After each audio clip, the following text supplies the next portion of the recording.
Hello,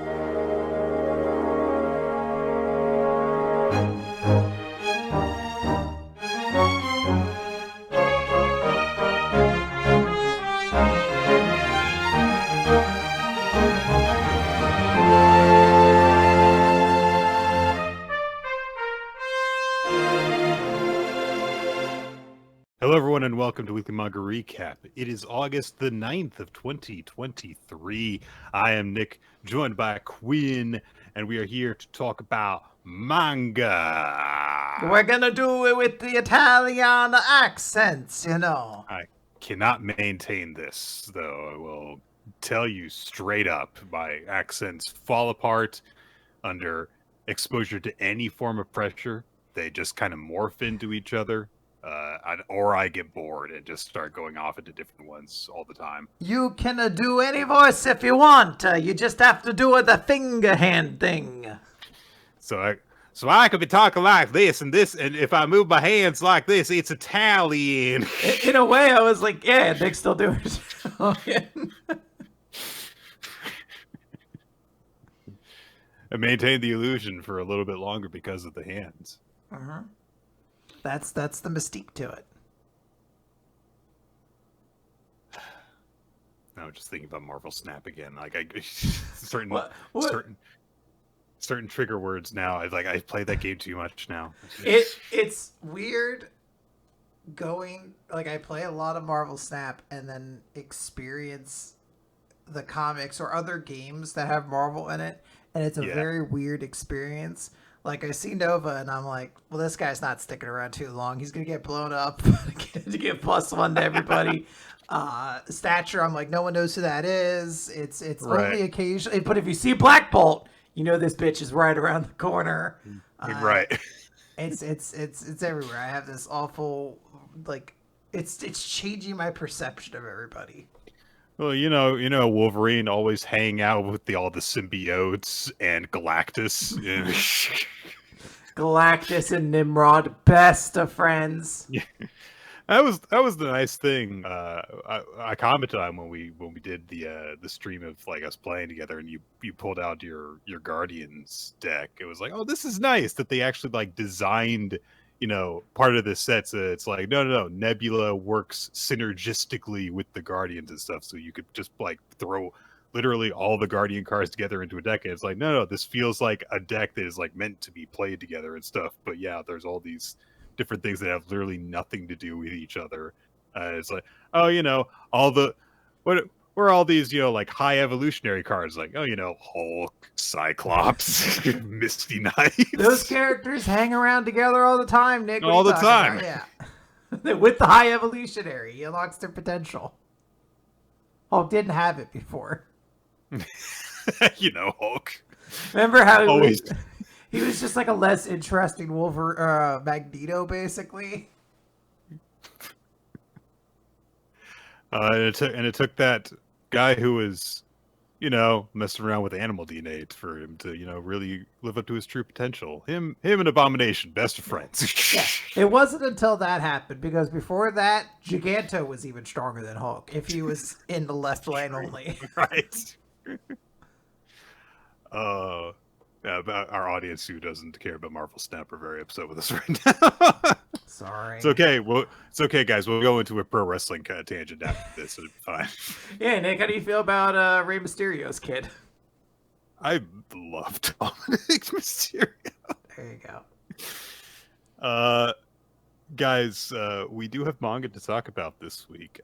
And I guess technically we should have just avoided talking about pro wrestling at all whatsoever, because we do have a superhero thing to talk about first, if we were going to stick to that. Guys, do you remember months ago when All Might stepped out of his car to square off against All for One? I kind of forgot about this. This had happened, because during this entire event, this massive wide-scale battle, we'll just leave individual threads alone for a long time. Bakugo is still dying / being resurrected. It's been so long since Ed shot I guess, sacrificed himself to save Bakugo, and we haven't seen any He's still payoff for working that. on it, Nick. He's Still working on it. sewing up some things. He's patching stuff up.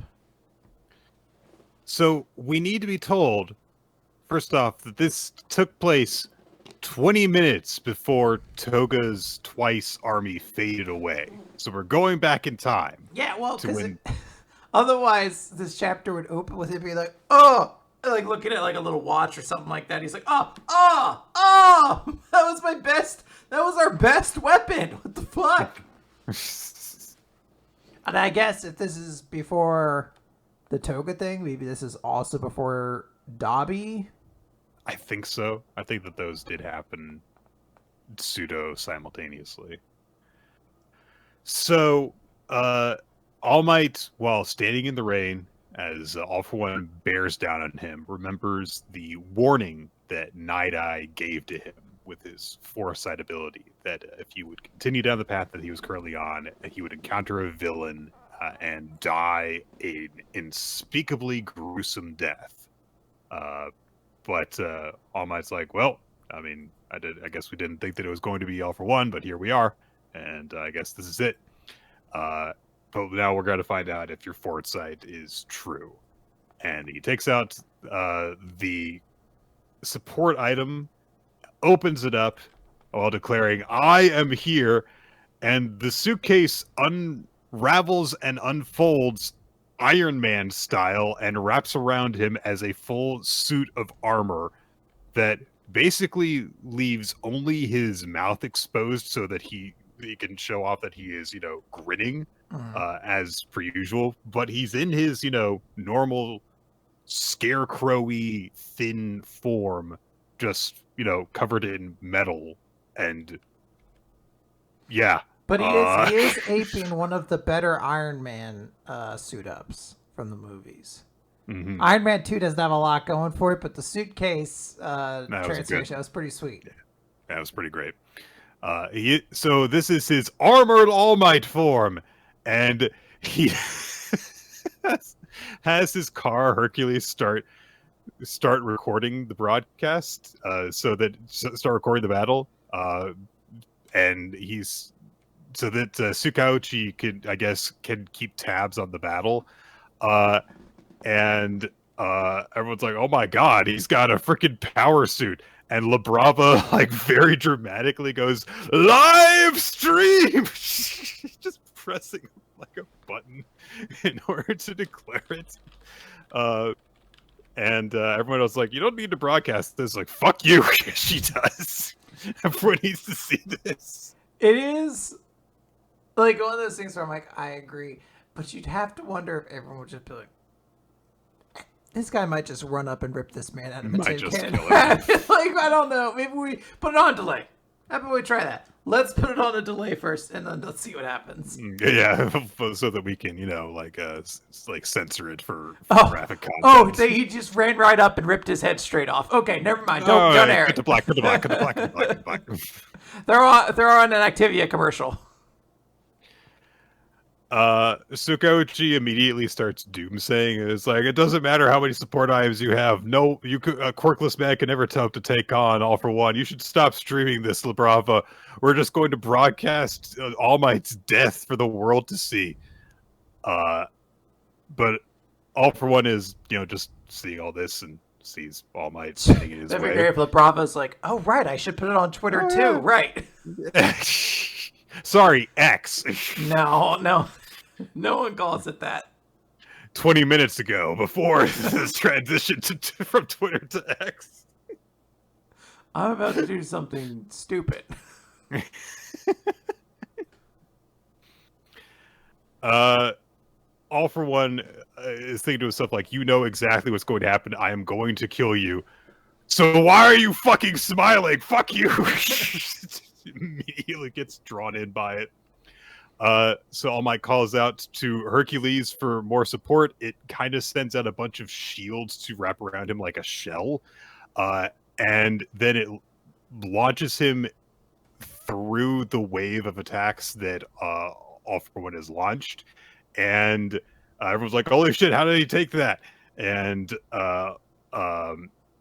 All Might then has more support items, launch black cables, similar to Black Whip around All for One, and also an electrical thing similar to Kaminari's quirk kicks in and shocks him.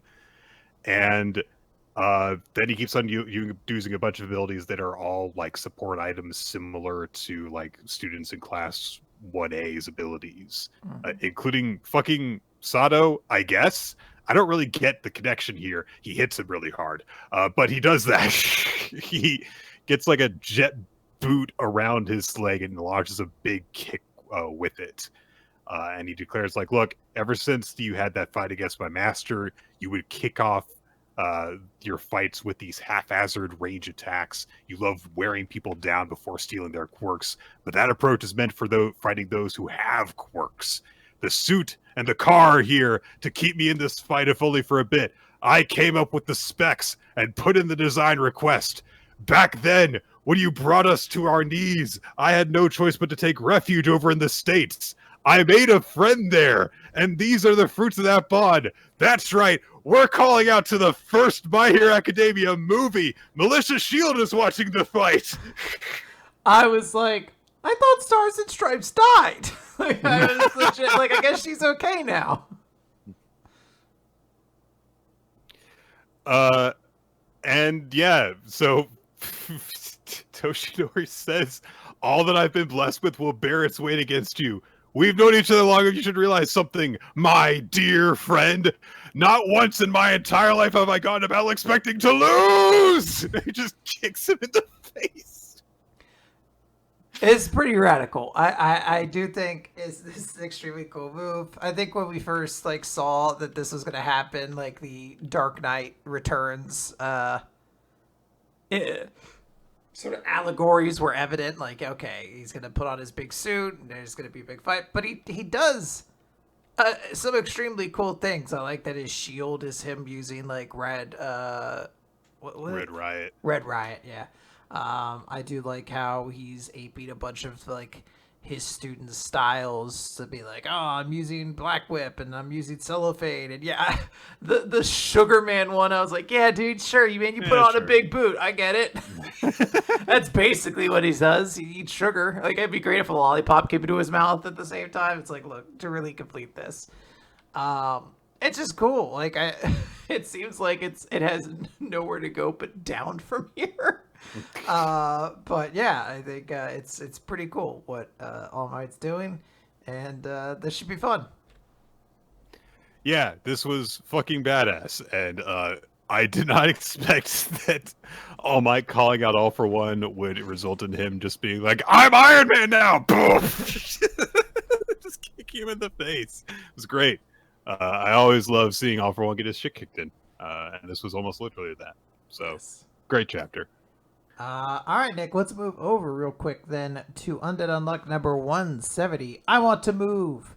And we continue where we left last time, which is Fuko and Gina are hanging out on the school roof when Chikara and a friend show up, and they decide, like, hey, let's have lunch together. So we open with Chikara's lunch being shown off, and it looks very photogenic. You could send this right to Instagram. It looks very delectable. And everyone's like, wow, holy shit, you made this? This is crazy. And Chikara's friend notes that Chikara's family runs a high-class Japanese restaurant. And they're like, wow, that's incredible. And Fuko's like, wow, I can't believe it. You're going to take over the restaurant or, like, open one up of your own then, aren't you? And then Chikara's like, oh, yeah, I guess I will. Kind of stares off. Doesn't seem to give, like, the exact reaction anyone's looking for. So Fuko just kind of gets silent, and his friend just kind of gives like a knowing glance. But he's like, oh, hey, Chikara, why don't you ask him that favor? He's like, oh, yeah, I want to take photos for the yearbook. Do you mind?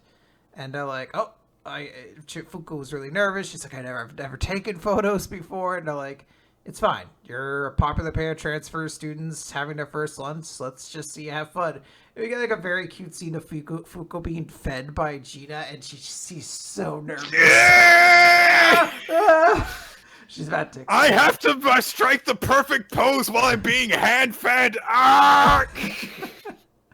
But Chikaru's like, hey, thanks, but can I actually get another? I want to get more sky in the frame. And he goes to like retake the picture, and Fuko's just like, he's really particular, isn't he? And if Chikaru's friend's like, yeah, it's only natural. I mean, Chikaru really wants to be a photographer, but it seems like he's probably just got to take over his family's business.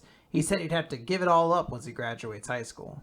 Fuko's like, I see. He's like, yeah, and that's why he's kind of doing this. See, I'm his friend, and I rigged the lottery so he'd be in charge of taking photos from the yearbook, because if I hadn't done it, he would have never made a move. So, I kind of got this. And it's very sad and in line with Chikara's very passive kind of personality, at least before he joined Union. Yeah. So Chikara walks back up and he's just like, hey, what are you guys talking about? And I do like, it's one of the few times they haven't like deflected into something else entirely. They're just like, no, we aren't talking about how much you love cameras. And he's just like, yeah, I really like camera, and I really like photos, and I love getting people on film. It's a very passionate thing. It fills me with courage, and this is, this is great. I'm a photographer for the yearbook, and this is pretty cool. And Fuko's just like, hey, yeah, I'm sure that you're going to take a lot of great photos. Don't worry about it. It's going to go really good. So,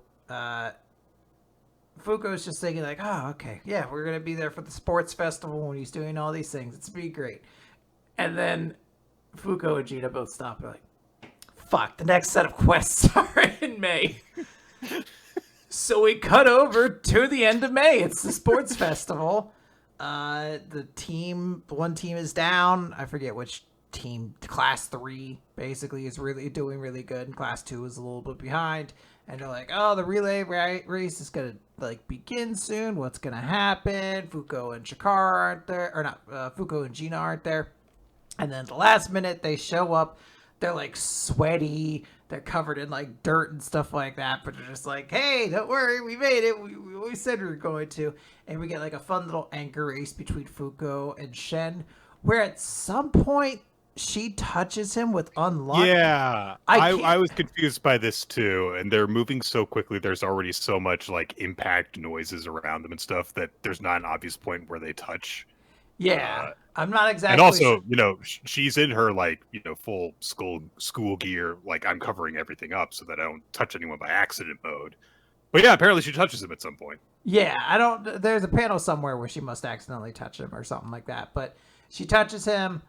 His pants fall down, and she wins by like pushing her chest out basically to cross the finish line first. And we get a couple other shots of like how the school year has gone, like characters hanging out with one another, and like a Halloween costume contest and all sorts of stuff. There's a shot of Principal Shin and Baby Shin basically. Yeah. There's also a moment where they scare Nico with the haunted house thing, so I guess he just really hates ghosts. Yeah, that's fair. They do a full Scooby-Doo and Shaggy reaction moment with him and Ichigo. We cut to September, and it's the same situation again. Fuko and Gina show up. They're like, hey, sorry for the wait. And it's like they just finished the next round of quests. And Chikara's just like, hey, maybe I shouldn't have asked you guys for help in the yearbook. I don't want to like keep you guys too busy. They're like, no, we want to help you out. Plus, somebody needs to keep an eye to make sure powers don't kill anybody. Mm-hmm.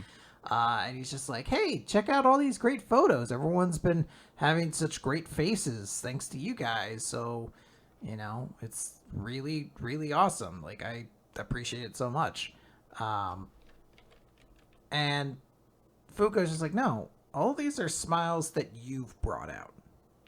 Chikara kind of carries that with him as he's like walking around and looking at his photos when he's left the school.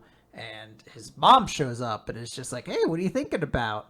And he's just like, I'm thinking that maybe after school, I think I might want to be a photographer. And his dad is there as well. I'm sorry, I forgot to mention.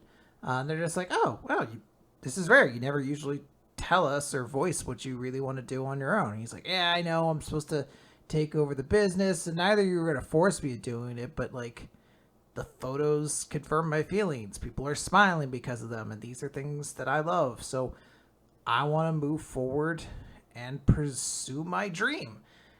And he has a very confident expression on his face. And we see unmove beneath him. His power is activated. He does not realize it. Same situation. His parents are in the middle of a crosswalk, and a truck is barreling towards them. And he just, as by keeping his arms and legs fixed with anything in his sight, has its movement negated. And he's just screaming, "Mom, Dad."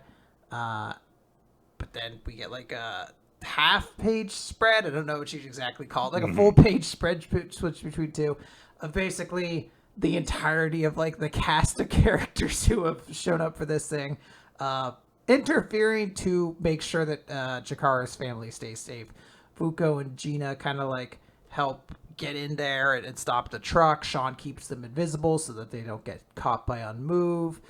We see that Billy saves the truck driver afterwards. He's just like, "Why was I on trucks driving duty?" And they're like, "Chikara doesn't like you enough yet." Or, sorry, wait, who is it? Sean doesn't like him enough. So he couldn't have used the invisibility power. And everyone just worked it out. And then it's like kind of an interesting transition because they're just like, "All right, so I guess we tell you everything, but also I think your parents go home at some point." Like all this insanity happens. Yes. And Sean's like, "Wow, this is crazy. I can't believe you guys did anything. My parents are gone, by the way." It's just me at this point. And he's just like, "All right, this is like a really important thing. I guess I'm going to have to do it." And I can forget all about the yearbook and everything like that. Fuko's like, "You don't have to leave school. You can just keep going till you graduate." And Chikara's like, "Wait, what do you mean? You guys are all doing it." So like, "Don't worry about that. Leave it to us. We'll provide the support you need to deal with your negation ability." And that's sort of the end of the chapter. We end with like a little bit of a joke about Shui and Shen and Mui, who Shen is really angry still. He's still angry about this. It's been fully 4 months since this happened. Yeah, they're like flying. They're like carrying the bus away, I guess, to make sure no one stumbles upon it or whatever. But it's been like 6 months and he's still like, "You pulled down my pants during that festival race." Yeah, it's a weird kind of conclusion to the chapter. I guess that, Fuko was being fully honest when she said, "Yeah, this is a long-term infiltration because they're just hanging out for half a school year at this school, doing stuff while continuing to do their, doing their missions and stuff until finally Chikara's ability awakens." It's nice to see a little bit more of, like his ambitions being shared in this chapter when he was, just kind of like a guy who didn't really have much self-confidence before, and that was just kind of it. So it's nice to get a little bit more to flesh out his character in this, and it's definitely taking a little bit of a different approach to it than we've seen with a lot of the less focused upon characters that we've gotten in this stretch of the story to this point. Yeah, I did really, really like that we got more of Chikara, and I like the element of like, oh, he wants to be a photographer. That does feel like it fits in well with Unmove as like a power. You could almost see like, damn, if only I had written it from the beginning, I could have done something with that from the very beginning. But I think it's very, very cool. There was a part of me that was kind of bummed that we went through 2 quests and like 2 rounds of quests without seeing them, but I'm actually very curious to like get back to Union and them just be like, "We have like 6 seats now. We got a bunch of shit." Like it's, in the way that like Undead Unluck is like quote unquote speed running. We've been in like this arc, not this arc, but this like saga of Fuko recruit everybody for like over a year now. So I think we're just in this state of like, moving these pieces, but it does feel like abridging it to some extent to just be like, hey, 2 quest periods have passed. We did a bunch of stuff in the meantime. We added seats to the council, etc., etc. Yes, absolutely. Okay, let's talk about Chainsaw Man. Vroom, vroom, vroom, vroom. It's chapter 138, Swordman. So last time, uh, Denji went on his date with the girl that Yoshida had basically said would have sex with him. A bunch of guys showed up in the middle of their karaoke. Denji had a hallway fight and beat them up while the girl kept on singing karaoke. And now they're squaring off against each other, but the girl dashes past Denji in order to smack a guy who has pulled a gun out. And Denji's really surprised by this. The girl observes, like, oh, it's just a model gun, whatever. I guess it makes sense, though. They wouldn't be attacking with baseball bats if they actually had a gun. And so Denji only now realizes, like, wait a minute, you're not my enemy? Just like, why would I be your enemy? It's like, well, you were singing a song while I fought all those guys. And Yoshida shows up mysteriously. Just, I'm against the wall, my arms folded, because I'm cool. Yeah, definitely cool. I'm the cool character. Everyone thinks Yoshida's cool. So cool. He introduces the girl as being named Fumiko Mifune. And he says, she's your junior. Because she's part of the Public Safety Devil Extermination Special Division 7. And she says, yeah, I'm in charge of guarding you and other stuff during your student life, Denji-senpai. And that's why I'm in high school at age 22. They're like, fuck, god damn it, this poor kid can't get any healthy relationships. Nope. So Denji says, like, all right, so if you're my bodyguard, why didn't you help me while I was being attacked? How come you kept on singing? And Yoshida looks at Fumiko and is like, yeah, why did you do that? And she gets really self-conscious and shrugs and says, I don't want my songs getting interrupted. You're not going to get me, Fujimoto. You're not going to make me like this character with her rewarding personality and fun attitude because she's dying. I know she is. You will not get me. So Denji is like, what is wrong with you guys? Which it feels like, I mean, he's been at this point for a long time. He's just like, yeah, this whole thing where you guys handle everything for me sucks ass. I didn't get laid and I had to do my own fighting. What is this? So Yoshida says, like, yeah, well, you're Chainsaw Man, so getting attacked by someone who knows your identity, that just comes with the territory. It's why I assigned a bodyguard to you. There's no way we can identify them because they've got no possessions that are useful for that. Fumiko kind of goes back to just being flirty again because she's like, oh, you're really strong even when you don't transform into Chainsaw Man. You are super cool. And Denji's like, I'm still mad at you. You're only flirting with me because it's part of your job. This sucks. And Fumiko's like, I really am into you, though. You are? Yeah. Because you're Chainsaw Man. And he's like, someone who knows I'm Chainsaw Man is into me. I knew my plan would work. Finally. Yoshida's like, stop that, and kind of smacks her on the head, karate chop style, and says, like, it's all right, Denji. I'll set her straight. Anyway, this hallway is full of beaten up people. Let's get out of here, kid. So they leave. We cut to Asa, who is just in her apartment, just kind of lying down, watching the news. And there's a news segment that's on that's about her. And announcer says, like, we'll be talking about the beautiful high school devil hunter everyone's been talking about. And Asa says, beautiful. Like, oh, this poor girl. This poor girl. It's so brutal. But so they start doing a thing, and there's like shots of her, like the one that we saw at the beginning of this stretch of the story, when she had just beaten a devil, and Yoru says, like, don't forget which devil, Nick, the Carpenter Bee devil. Yeah, it's very important that we know that. Yoru says, the recognition we're receiving isn't so bad. I feel as though a thirst of mine is being quenched, which is kind of interesting because obviously we know the devils gain power from being feared, but maybe recognition in other forms is also, there's also some sort of side effect of that. Are you saying that the way this story is going to end is Monsters Inc., where we learn we don't have to scare the children, we could just make them laugh? Yeah, and then you can have a healthy relationship. Oh my Wouldn't that be god, nice? just like Mike Wazowski! Holy shit, is this where we're headed? As we all know, Mike actually had a healthy relationship throughout that movie. So, but Asa points out, like, yeah, but we're not supposed to be doing this for the praise, though. We're doing this to save Chainsaw Man, and you're always like, yes, we're doing this to kill Chainsaw Man. But also says, fame doesn't feel that great to me because it kind of creeps me out. And Yoru doesn't get this, and she's like, well, why? And Asa pauses to think for a second, and she says, because it's an invasion of my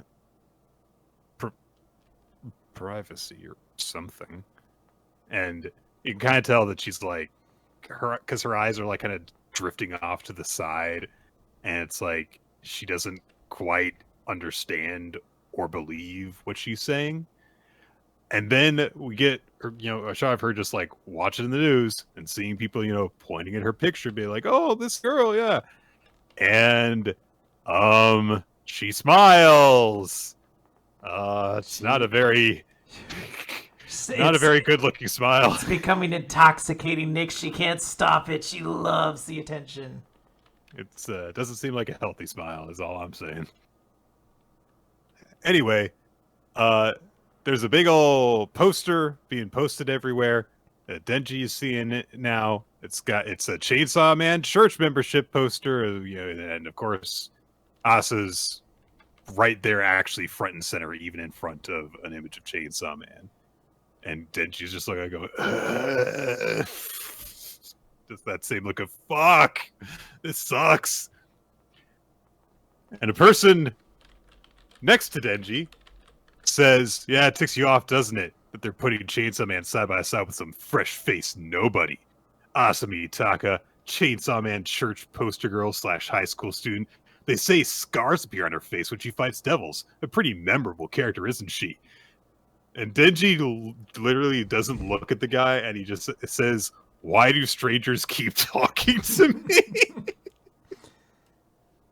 Such a fun line. It's such a good but the guy says, oh, you don't know me, huh? That's okay. I don't. I started to pop at this point because I was like, this is the same design, like clothing wise, as the Violence Devil. I was like, come on, Violence Devil, come back to me. It's cool. I don't remember you either. You ought to know me, though, Chainsaw Man. And then she's finally like, all right, who the fuck are you? Who are you? Who are you, dog?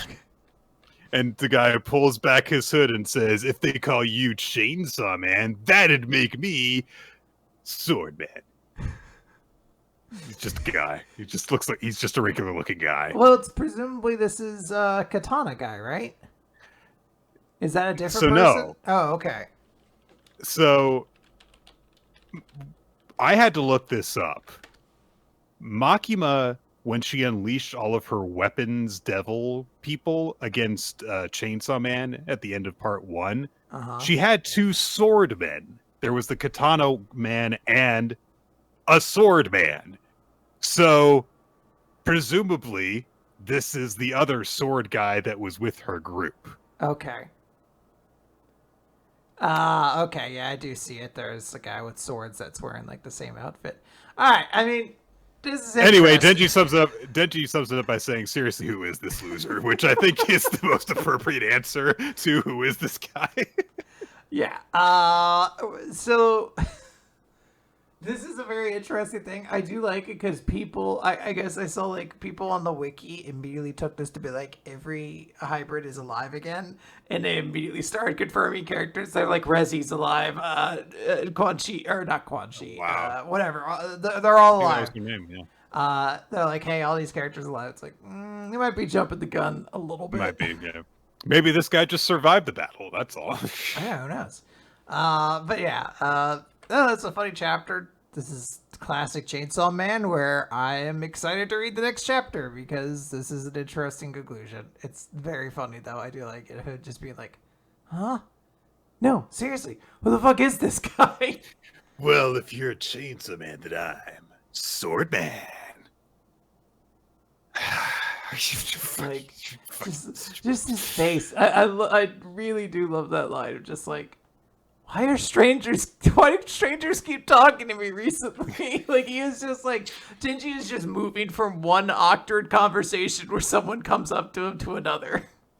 I just want to date a girl, and I have had like 5 or 6 individual girls that I have met that I thought that I could date, only for reality to come and kick me in the balls.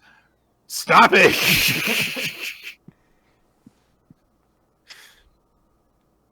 All right, let's move on from there to talking about Kaiju number 8, chapter 91. Hey, Hoshina's getting his ass kicked in the past and the present. In a flashback, we see him having a sparring match with his older brother, asking to go one more round. And his older brother's just like, it doesn't matter how many rounds I give you, you gotta train up before you face me again, wimp Shiro. That's not very cool. Don't do that. And Hoshina says, like, one day I'm gonna surpass you.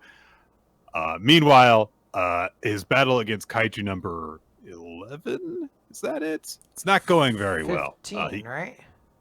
15 was the one who Kikaru fought. Oh, then yeah, I don't know.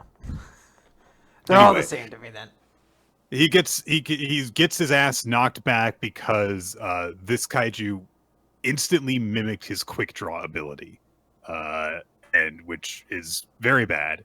And we see throughout this stretch of the chapter just like a tower of rocks collapsing.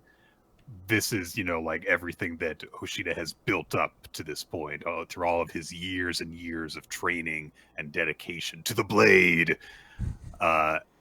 And yeah, as he gets knocked into Power Rebel, he's just like, you gotta be kidding me. I have been honing that technique since I was a kid. How am I losing to some copycat? This is the one thing I refuse to lose at. And immediately the kaiju is closed in and is going to finish him off. This chapter is very much like, well, you were having enjoyment. I was studying the blade. I am the blade master. And there is a flash, and we see a spurt of blood, and Hoshina collapses, and Hoshina's like, they cut me. Not yet. My sword's right here. Grab hold, and he reaches his hand out and realizes that his arm has been chopped off, and is like, oh shit! How's Hoshina gonna do anything? And he realized, like, if I were my brother, I could have at least switched my strategy to firearms. Maybe I could have beaten this thing. He remembers all the times that he's been told by his father, by instructors, like, look, you just got to give up. You're going to get killed because you're too single-faceted. Well, you're not that good one enough. guy has a little mustache, so I'd like to think he got something like, oh, you're bound to get killed out there. Yeah, you're bound to get killed. Sacre bleu, you're going to be killed. So Hoshina falls into the sinking place, and just thinks like, it's just better if I just quit. I'll be free of it all. I just have to keep sinking. So then why is it? No! That I don't want to give up. That I don't want to let go. Anything but this. Anything but the blade! Not that! Not that! It's so dramatic. I love it. This shit. He's just like, I've got to get the blade! And in that moment, the thing that wakes him up is Kaiju number 10 going, ah! Just laughing fucking insanely. And we see that his armor has been, like, lightly gouged by the sword strike. As Kaiju number 10 says, how was that? I fended it off. Praise me. I rule. Everyone sucks but me, Kaiju number 10. And it turns out that number 10 used the tail of the suit to just barely deflect the attack so that Hoshino wasn't gutted and dismembered by it. And so Hoshino, snaps out of it and realizes, like, oh, I've still got my right arm. He sacrificed its tail to protect me. And number 10 says, what's next, Hoshina? And she was like, what do you mean next? Yeah! After you defend, you're supposed to attack! Yeah, but we don't have any more moves that'll work on it. It's like, that doesn't matter! We got a super strong threat standing right in front of us. It's the best, isn't it? You don't want to quit, right? I've got my fists. You've got your blades. Till we draw our last breaths, let's do what we love and have some fun! Fucking love Kaiju number 10. I fucking love these two so much. I want a manga of just them at this point. They're having so much fucking fun just fighting. Like, it's great because this is, we've been in 2 fights at this point with Gen and Hikaru of, like, very dramatic, all about their love for Shin? That doesn't sound right, but, the dad. And Isao, sorry. And all that. And, like, we're getting that, too, here, where it's, like, Hoshina's just like, oh, no, my past, my brother, all this stuff. But, like, the end of it is just like, yeah, fuck it, dude. You're good with the sword. Let's have fun. Let's just kill the shit out of this dude. I think we could do it. We probably can't. Fuck it. But everything I've built up to now is like, cut him! Fucking cut him! It's great when you cut people! Come on! Trying to punch his piss out. I bet you can get all of it. Just tell me where to aim. His bladder's in here somewhere. It's not going to elude me forever. Yeah, this is awesome. Great chapter. Right. Super cool moment with him and Kaiju number 10. And just really fun. I love this like last 2-page spread of like, yeah, let's do it. And it's, Hoshina as a kid, Kaiju number 10, the full body again. It's cool stuff. Yeah, the way they're standing together and like number 10 disrupts all the despair that he's feeling and stuff. It's like, let's just fucking do it. Yeah. So. Spy Family, Mission 86. Last time, Nightfall, Fiona punched Wheeler really hard with a broken arm, and the fight is over. She knocks him fully the fuck out at the start of this chapter, and staggers over to him to. It looks like she's going to headbutt him next, but Lloyd wakes up and says, like, stop. You don't need to kill him. Consider it for a moment. Everything she's done, she's been so angry. She's like, it doesn't matter. I won't hold back at all. I'll break every bone. What was going to happen if she headbutt? Like, she was going to kill herself, too. She just explodes her own head to turn his into fucking paste. Yes. But fortunately, Lloyd wakes up and says, you don't need to kill him, and there's no need for you to die trying. So he realizes what's going to happen, too. Nightfall is going fully on autopilot, and so she almost goes, I love you, but she's like, oh, you're alive, you're all right. Falls over. Yeah, I love there's just a snap. Like, there goes the last one. There goes the last one.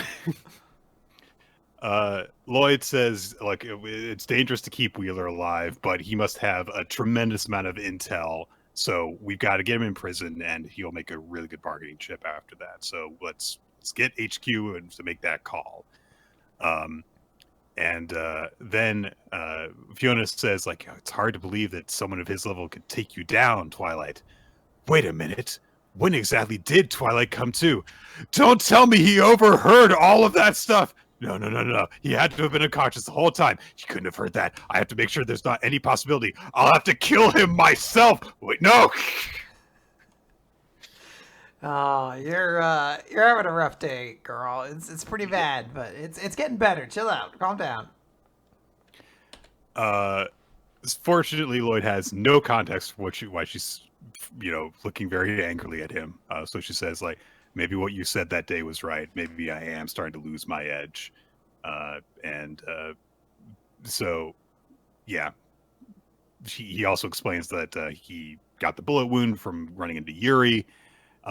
And so she asks him, well, did you finish him off? And he says, well, Yor's condition for marrying me was that it put her brother's mind at ease. So if she were to lose him, she would lose that motivation. Operation Strix would suffer for it. And Fiona looks at him, immediately doesn't buy it, because she's like, he's referring to her as just plain Yor. That's not his official version of that. That's not his true feelings. It's just like his official explanation of things.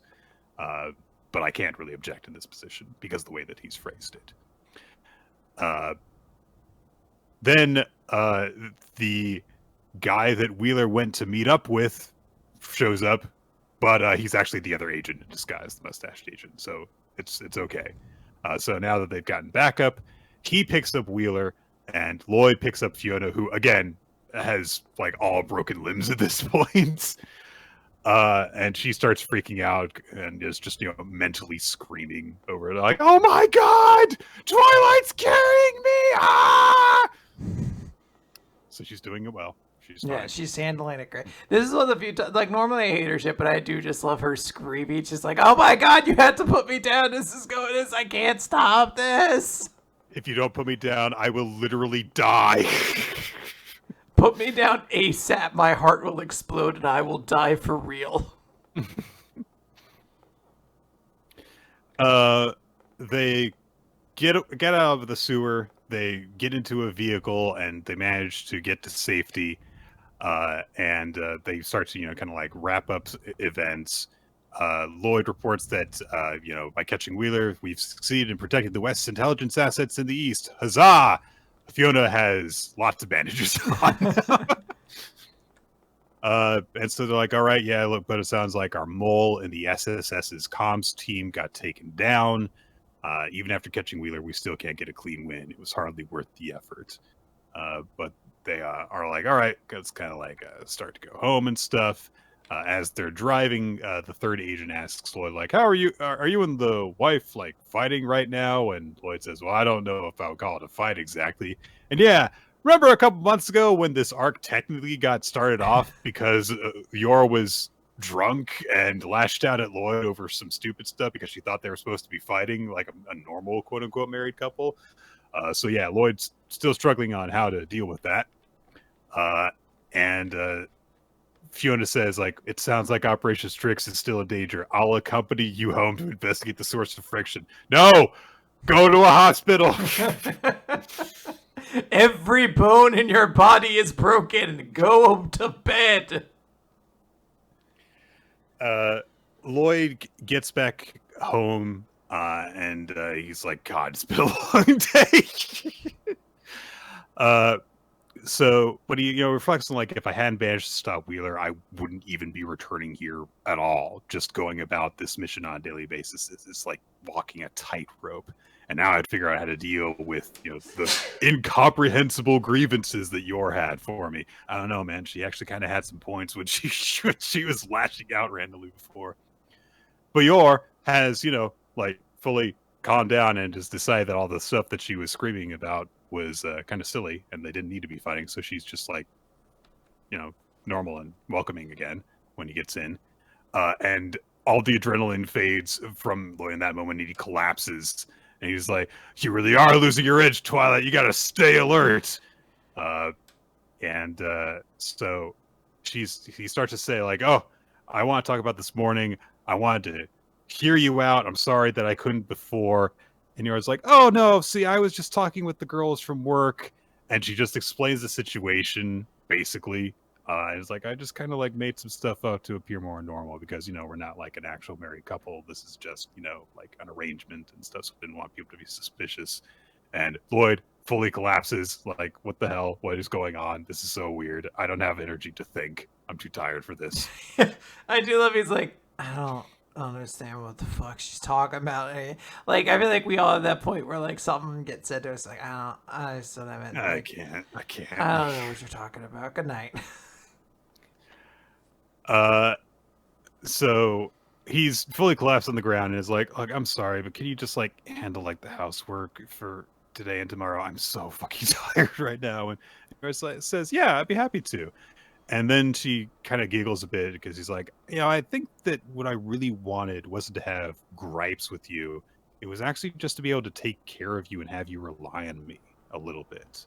Because I know that you could do pretty much anything by yourself. And so when times are hard for you, you try to spare me from it. But I don't think you need to be so perfect all the time. When you actually ask me for help, it may be kind of happy." And Lloyd smiles a little bit and is like, "Oh, well, hearing you say that actually makes me feel a lot better." But he thinks to himself, the thing is, I've become painfully aware of how weak I actually am. And when I looked into Wheeler's eyes, I remembered I live in a world in which only the perfect survive. And that's why. And Yuri bashes in and is in the room. He's come because we have to wrap up one more thing, which was, of course, that they encountered each other on the mission. So he bashes the door in and says, you gotta hear something. And he's hurt as well, of course, from having had the shit knocked out of him by Twilight. And he says, like, oh, I was preparing a report, but I made a ton of mistakes and my supervisor body slammed me. Okay, that is technically an explanation. Lloyd's explanation for being beaten up is that he had to, that one of his patients was a pro wrestler and who got a bit ornery, which is a better explanation at least. But so he says, like, oh, I'll go make some tea. But his arm is straining a little bit. And Yuri has a moment of revelation, like, wait a minute, his arm. Yeah. Is his arm hurt? This is some real fucking, Hank on the fucking toilet, like, WW. Wait a minute. And so he remembers, like, wait a minute, I shot Twilight in the arm. There's no way. And he dashes to Lloyd, rips up his sleeve, and his arm's fine. There's no wound. And so immediately Yor's like, what are you doing? And he says, you should keep your sleeves rolled up around open flames for safety. Oh, yeah. Like, oh, how sweet. That's so nice of you, Yuri. And then she's just like, anyway, get out of here. So yeah, Yuri's like, oh, okay, of course it's not him.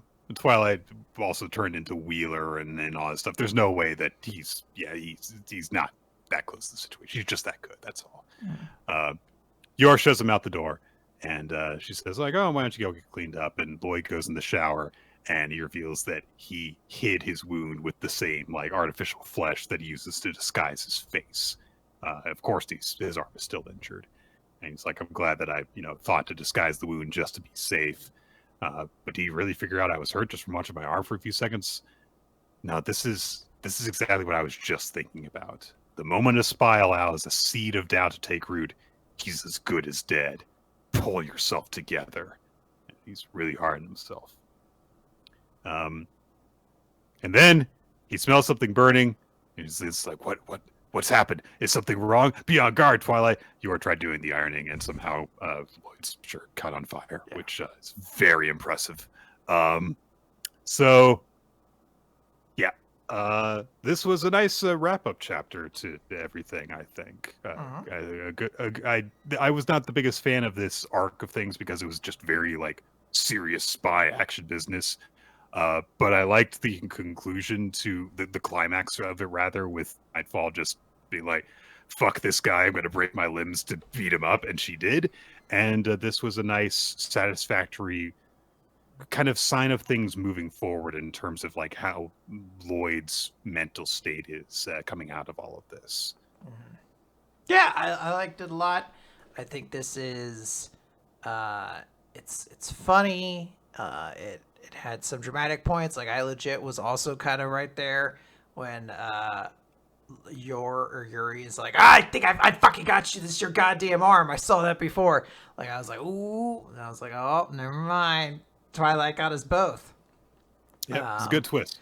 It's good stuff. I don't know. I think everybody came off relatively pretty good in the chapter. It does feel like Yor's significance in this story was very much a trophy. So I do hope we get something with her to give her some more character soon. She had, like, a great part in the boat and everything like that. Maybe this is just Lloyd's boat, basically. Lloyd's. But yeah, I guess it's good stuff. The sewers are my boat. All right, Nick, do you want to talk about Eden Zero? I can talk about Eden Zero. I guess let's talk about Eden Zero. This is Eden Zero, Chapter 251, Escape from Planet Milts. So last time, Joker Helix made this big announcement. It's like, I'm going to get everybody. And they're like, oh my god, the lights are out. Is the Mother Ether okay? And be like, yep, it's fine. Let's grab it and let's get out of here. Because it lights up, it activates, it's showing the way. They're like, cool, all right, it's ready to go. Take it and get out of here, basically. But they're like, we can't contact the Eden Zero. This is real bad. And Old Man Wise is like, don't worry, guys. There's machines in here. I'm going to use them for a second. And I don't know why Shiki and Happy are like, what? You could use the same ether gear that Wise uses? Like, they're the same person. One's just older. Why would you assume he couldn't use it? I guess because they didn't see him use it before. I guess. That's all. So he's making a very a simplified comm network, but this is apparently an extraordinarily impressive thing. They're like, wow, this is super cool. And he manages to contact them, and old Weiss is like, oh, I don't know who you are. And then young Weiss is like, hey, don't ask a question. And then a bunch of people laugh because they're like, ha ha, Weiss has an old man version of himself. He doesn't even look all that embarrassing. He's just kind of a middle-aged looking guy. Like, he doesn't, it's not like he's bald or anything. Like, not that there's anything wrong with being bald. I say as a guy whose hairline continues to recede. But, I mean, like, no, there's nothing about him that you look at and go, oh, he looks ridiculous. It's like, no, he's a very fit-looking old man. Everyone just laughs. So, like, he is an old man. He eventually becomes old. But they're like, oh man, what's going to go on? How are we going to get out of here? The Joker Helix is all around. Feather's like, I found them. All 100 of her. Holy shit. They're like, wow, that's too many. All of them have their, mechanic of like time stopping. They're like, how are we possibly going to deal with that? And they're like, we just won't get close. Wise says as he cocks a gun. And then Homura pulls out a bow and arrow. I don't think she's never done before. I'm not going to go on record and say she has never done this before because I very easily could have forgotten, but this does feel like a very convenient thing that every character's like, don't worry, I also have ranged attacks. We just need to do like a character reclass. It's like, it's all right. This berserker, they actually stat really well as a dark mage, so it's good. Yeah. Rebecca's plans are like, hey, you guys go. We're going to stay here to protect the planet. And Rebecca's like, okay, I love you. I promise I'll be back. Old Weiss goes to Pina and is like, if anything happens to me, take this. And Pina's like, nah, this is a death flag, dog. I'm not taking it. You have something you need to tell me later. It's actually kind of annoying because she literally says, like, I understand this is what they call a death flag. It's like, all right, cool. Yeah. I mean, it's weird to set it up. I don't know. I guess we'll have to see. It's one of these things that, like, because Hero's writing is oftentimes just very disappointing. I don't know how I feel about him calling out the tropes as he's doing them. But we shall see. Anyway, our characters go out. There's a whole bunch of them. They use all their range attacks. They're super cool. Weiss wants to show off, so he pulls out Arsenal, which impresses old man Weiss. He's like, wow, this is really cool. And it's like, yeah, they're the same person. Of course they think it's cool. Eventually, Rebecca's like, oh, right. I'm, like, immune to this. I'm just going to run up and start kicking them with my overdrive form. We get a joke about how our overdrive form is too provocative. It's stupid. They make it to the Eden Zero, but then Feather stops and is like, wait, no. There's something inside the ship. And we cut to the inside of the ship, and it looks like everyone is frozen. And we see Joker Helix is approaching Witch and Herman. Yeah. My favorite part of this chapter is in the was when it end. Well, there's that. Yes. My favorite part of this chapter was just right at the very beginning when the lights are on. They're like, does anyone have a light? And Peanut goes, searchlight mode. And her eyes just go, boom. That was it. It's funny. It's a nice joke. This tiny robot with the giant beams of light coming out of her head. I thought this was like a Statler and Waldorf bit. You're like, my favorite part was at the beginning when the lights were off. There was less manga to have to look at. There is a lot of talking to serve very little purpose in this chapter, and there's in the second half there's a lot of action that serves very little purpose. So Hero cannot write an escape in an exciting chase. He just can't do it. It doesn't. It's just beyond him at this point. Because like this is the thing where you're like, this is like the fourth time the Eden Zero characters have been like, it's time to make our big brave escape, and it's just nothing. Like it's weird too because I think of like the big escape in Alabasta or at the end of Dressrosa when Fujitora shows up and like lifts up the pier and all that cool shit, like something cool like that happening. That every time Hero does it, it's just like 6 characters running a line, all get to do their individual power thing, and then they're like, we made it home, guys. I mean, yes, technically you're on a cliffhanger, but you're not going to trick me into thinking that Joker Helix is going to kill anybody. I can almost imagine the next chapter starts and Herman's like, I tripped the floor to electrify you because I knew someone would try to sneak up on us or some shit like that. Like I just feel like nothing is going to like lead to anything here. and also just the Eden Zero's got just too many fucking crew members. It's just too many characters involved in every single sequence of anything that happens. Because there's like 20 of them that are involved in every single like action scene that happens because they're all doing something and they're all broke. They're all busted this shit at this point. They all, and a lot of them just do all the same stuff because it's like shooting lasers or slashing laser swords or whatever. No one has like unique properties of anything that they do in terms of stuff that actually affects anything, because yeah, it's just like, well, there's a bunch of like stuff that we need to beat, and there's never any unique situations that there's no unique set pieces that make the encounter interesting. It's just like, well, there's just some stuff that we have to fight, and that's it. Yeah, they don't use the locale in an interesting way. The setting isn't really explored. There's not really a lot of dramatic tension or conflict. It's just like, hey, let's go, everybody. I completely forgot that this was like the snow planet during like this sequence. Even what do you mean, Nick? There was a hot spring they had to use because it's really cold. Yeah, that's basically the only thing that actually. Oh, and there's clocks, Nick. There's a lot of clocks. Like, what if they had like had to like go descend down a snowy mountain or something like that? At least something to visually distinguish this from every other one of these sequences that we've had in this part of the story. Ugh. All right. Akane-banashi. Big chapter of Akane-banashi. Huge 2-page color spread of the gang all hanging out during summer on the beach. Holy shit. All the boy Rakugoka are fucking ripped. They're so muscly. Look at Shigaba. He is jacked as shit. Yeah, everyone on this beach is weirdly ripped for some reason. It's a little surprising. Telling stories gets you jacked, I guess. Yeah, when you had to kneel down on that pillow the whole time, your abs fucking explode. Yeah, they're just, I guess, playing beach ball, I guess, and Gurika's getting hit in the face. Or she's become superhumanly strong, and she's just actually slammed a watermelon into his face, and he's in the process of dying. Like there's so much concussive force there. The next shot is his head exploding out the back. She managed to hit the watermelon so hard that it explodes his skull, but not the watermelon. Yeah, the watermelon honestly deserves an award. Story 73. And the winner is... And we get the conclusion to that big build-up last time of like, hey, did Akane overcome Hikaru Arakawa's total score of 93 points?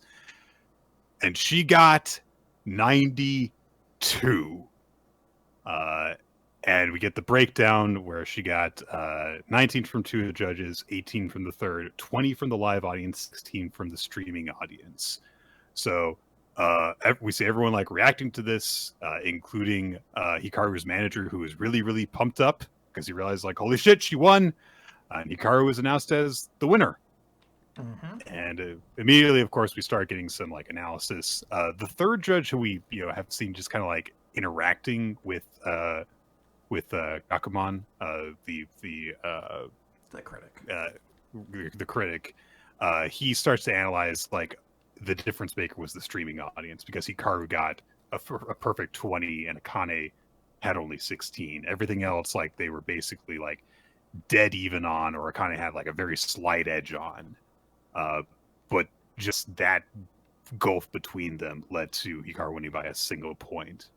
And yeah, it's like it was like a little stiff at the start. So then, because she didn't grab the audience, it was hard to win them back, even though she grabbed the live audience. So Iken also reacts to it, and he also recognizes Shinta in Akane's performance, like you reminded me of him before and after her transformation. So we skip past the award ceremony, and all the Rakugoka are leaving, and Zaiza's like, all I did was embarrass myself. True. Everyone's like, yes, that is one for one, beat for beat, what you've done so far. Yeah. But he says, like, but I got a performance offer from Master Ryujaku. I guess the people with a real eye for talent know it when they see it. And Kaiju's like, oh, I think I got invited to the same event. Poor guy. He can't get like, a W. I can't get anything. Akane turns to Hikaru and she says, hey, you're not going to quit Rakugo, are you? Because, of course, Hikaru's words to her before her performance were, I became a Rakugoka so that I could beat you. But Hikaru closes her eyes and she says, in the scoring breakdown, you are ahead of me in every category except the streaming audience. So, no, I won't quit. But you better be ready for me to totally thrash you next time. She gives her a little pat on the back. And then Kaiju's like, yes! Sports rivalry! Ha-ha! This is great! I do love he like pops up so enthusiastically. Ooh, a proper sports rivalry. Yeah. And then Zai's like, yeah, I had a bad strategy this time. That's all. What you saw doesn't represent what I'm truly capable of. And Hikaru and Kaiji are just like, oh. Both of them are like, He's like, come on, no, I really don't suck. I am good. I'm talented. I got to hear. But then Akane speaks up and she's like, I'm going to win by a mile next time. And so they're all just kind of like, shooting barbs at each other and stuff. And Kaiju's like, bittersweet youth. So then they part ways. Akane goes home. And she gets a message on her phone from, I think that this is Maikeru, I want to say. And it just says, like, hey, we're all at Master's house, tough break. But if you want to stop by, you're free to. And she starts to type out, oh, thanks, I'll be right over. But she runs into Kaisei. And he says, yeah, Master Iken called me, so I'm kind of in a hurry. And so she bows respectfully to him, and he says, the stage really isn't the place to go searching for yourself. But the second half wasn't bad. It's a real shame. I would have liked to perform at the same event as you.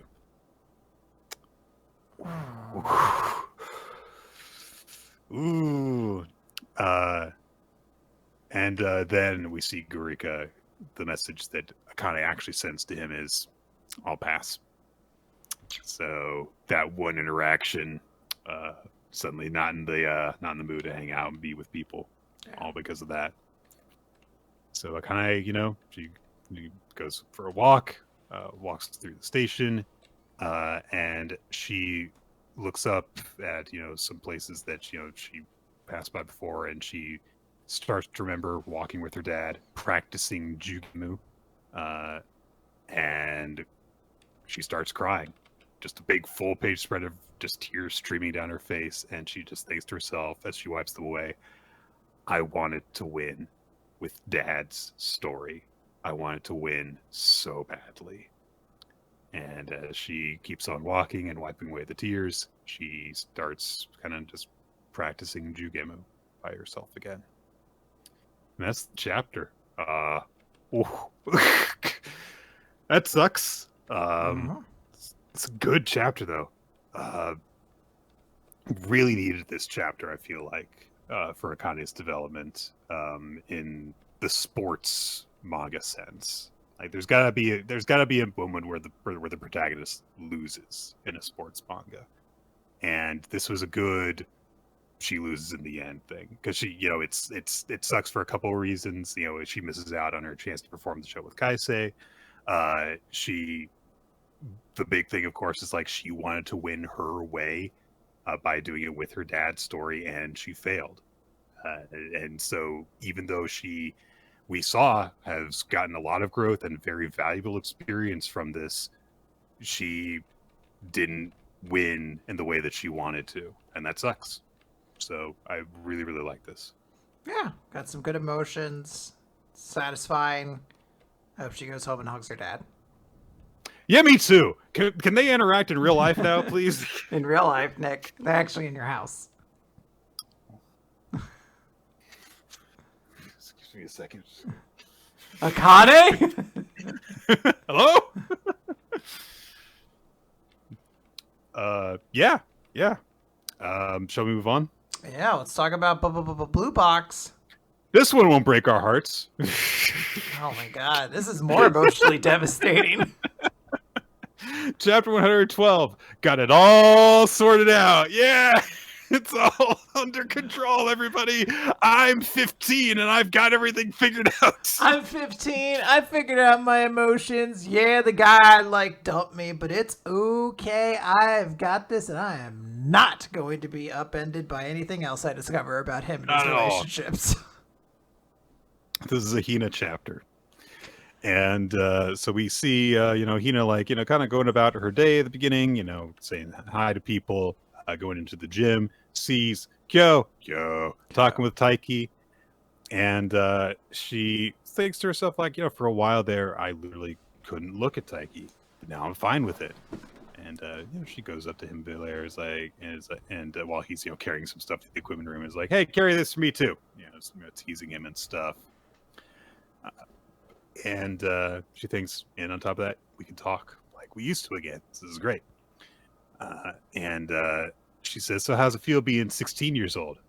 Or 3 years old? Because she made that joke about him being 3 because she's known him for 3 years. I think that's the joke. I think that's it. I don't know. And Taiki says, I feel like an adult. You won't for long.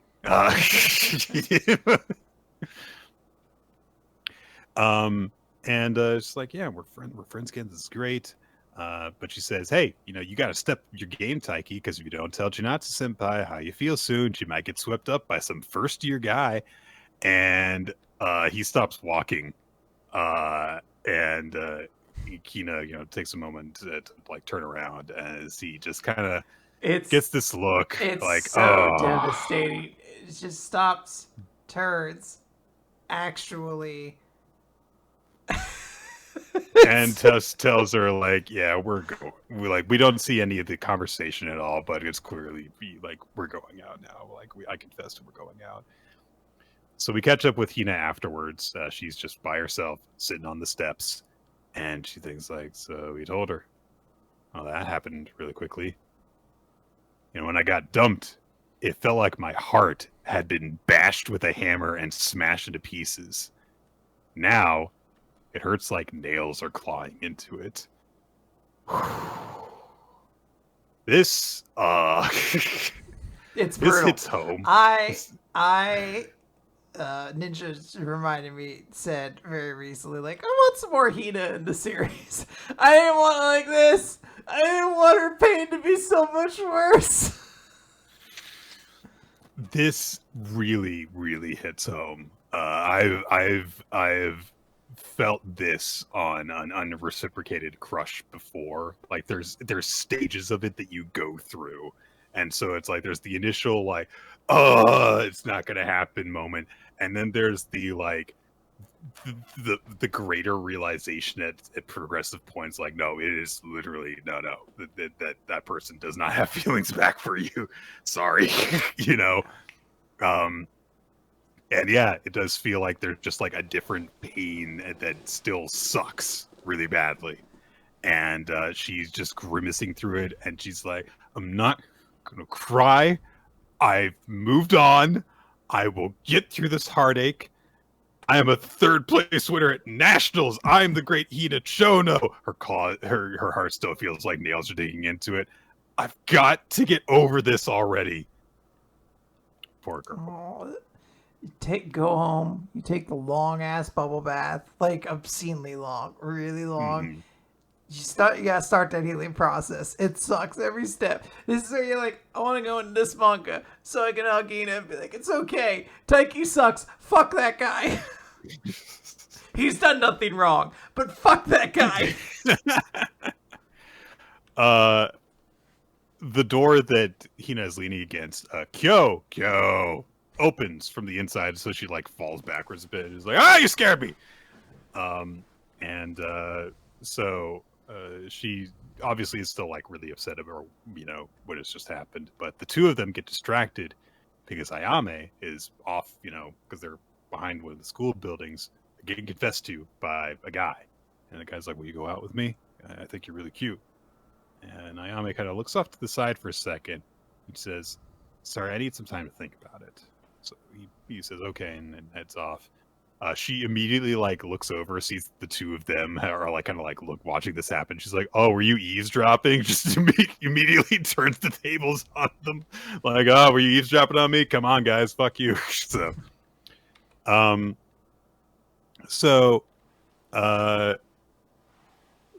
Hina's like, "So what are you gonna tell him?"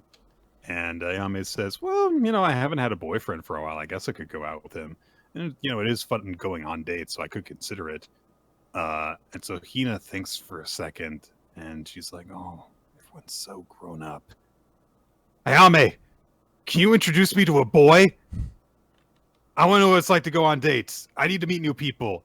And Ayame thinks for a second. She's like, "Well, all the guys I know are lowlifes." Everyone I know sucks. I'm sorry. I date real dickheads. It's like, she doesn't say all the guys she's dated. She says all the guys I know. Yeah. It's like, Kyo is standing next to you, Ayame. But she says, "If I find a handsome prince who's the perfect fit for you, I'll introduce him to you. I know you want the experience, but you deserve someone who will make your heart race. Until then, hang out with me, and we'll have self-improvement time." And so they kind of like go off to like do girl time and stuff. And Kyo's like, "Well, I guess I'll just go to this dumpster here because I guess this is where I belong," according to Ayame. And Hina also looks at Kyo and says, "And if you know anyone good, introduce him to me." It's like, God damn it, this guy. I don't think he deserves this. He's too boring to deserve this. He's done nothing wrong but exist. But he says, "Have you gotten it all sorted out so you can fall for someone new?" Which is such a like intrusive thing to say. It's like, that's not what she's trying to do. It's very important. Kyo is weirdly wise about this sort of stuff, where he is just like, are you ready to fall for someone new? Like, he's kind of just like, he's trying to identify like, hey, are you in like the good headspace? But yeah, it is a little bit strange. He's just like, maybe you shouldn't be meeting anybody right now. And of course, Hina, looks down, still feels the nails digging into her heart, and just like looks up, fake smile on her face. "Yep, I'm fine. Ready for that." And Kyo kind of just makes a blank face at that. Ayame is kind of looking over her shoulder at the two of them. Oh boy. And now that Natsu and Taiki are just straight up dating, are we gonna pull a Kaguya-sama Love is War and just like shift to the beta couple shenanigans? Are we gonna like resolve this relationship now? If we got, because they've teased Ayame and Kyo a little bit. A lot, yeah. What if Hina starts to develop feelings for Kyo, and that becomes reciprocated? And Ayame, I don't know. My mind's like, don't do this to me. I can't deal with all these sad children being sad. But this is a shonen manga. We can't have a polycule. It's not going to work. They won't allow us.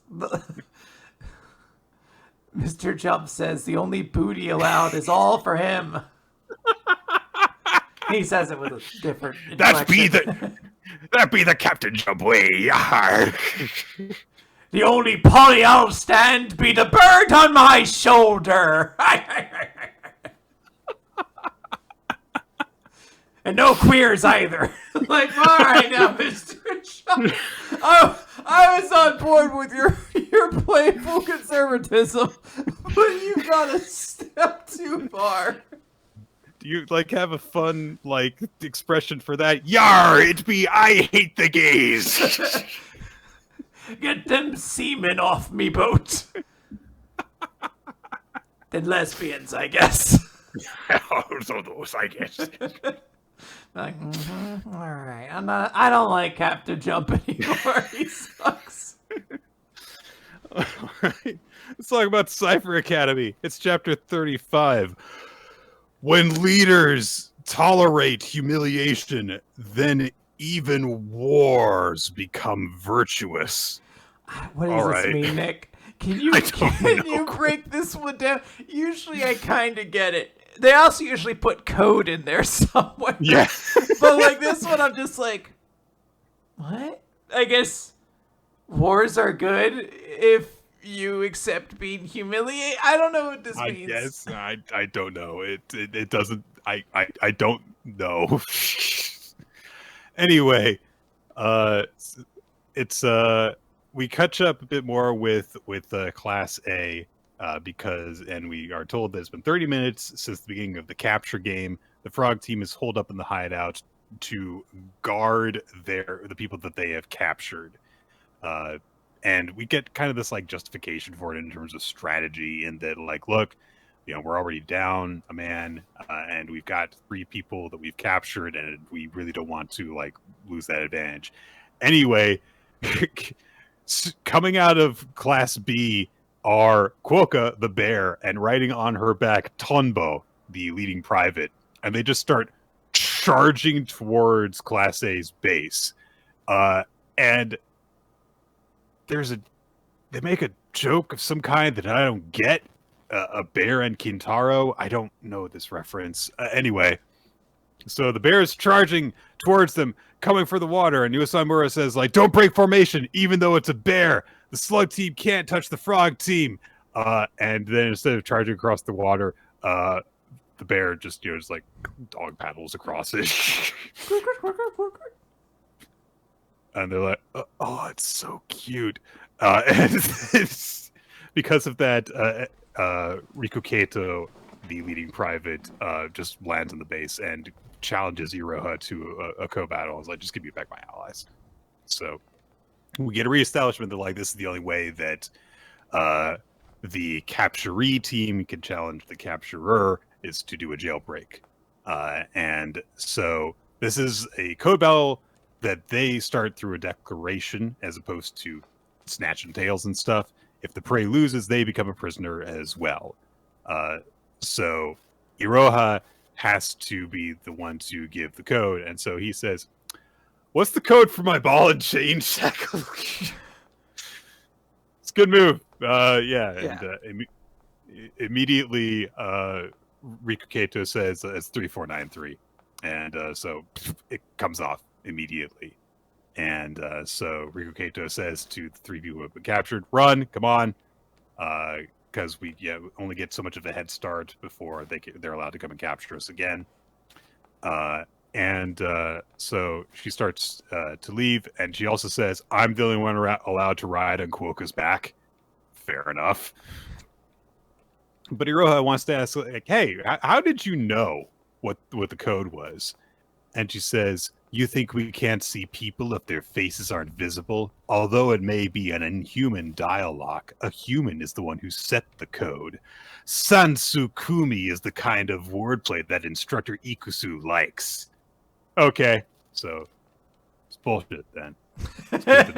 Nick, what do you mean? You couldn't have figured out this code? It was a pretty easy one. Yeah, fuck off. So Class A is just kind of like left to like re-strategize, and Iroha says, hey, can I go and rescue Anonymity-san now that my shackle's gone and I don't have to be the guard anymore?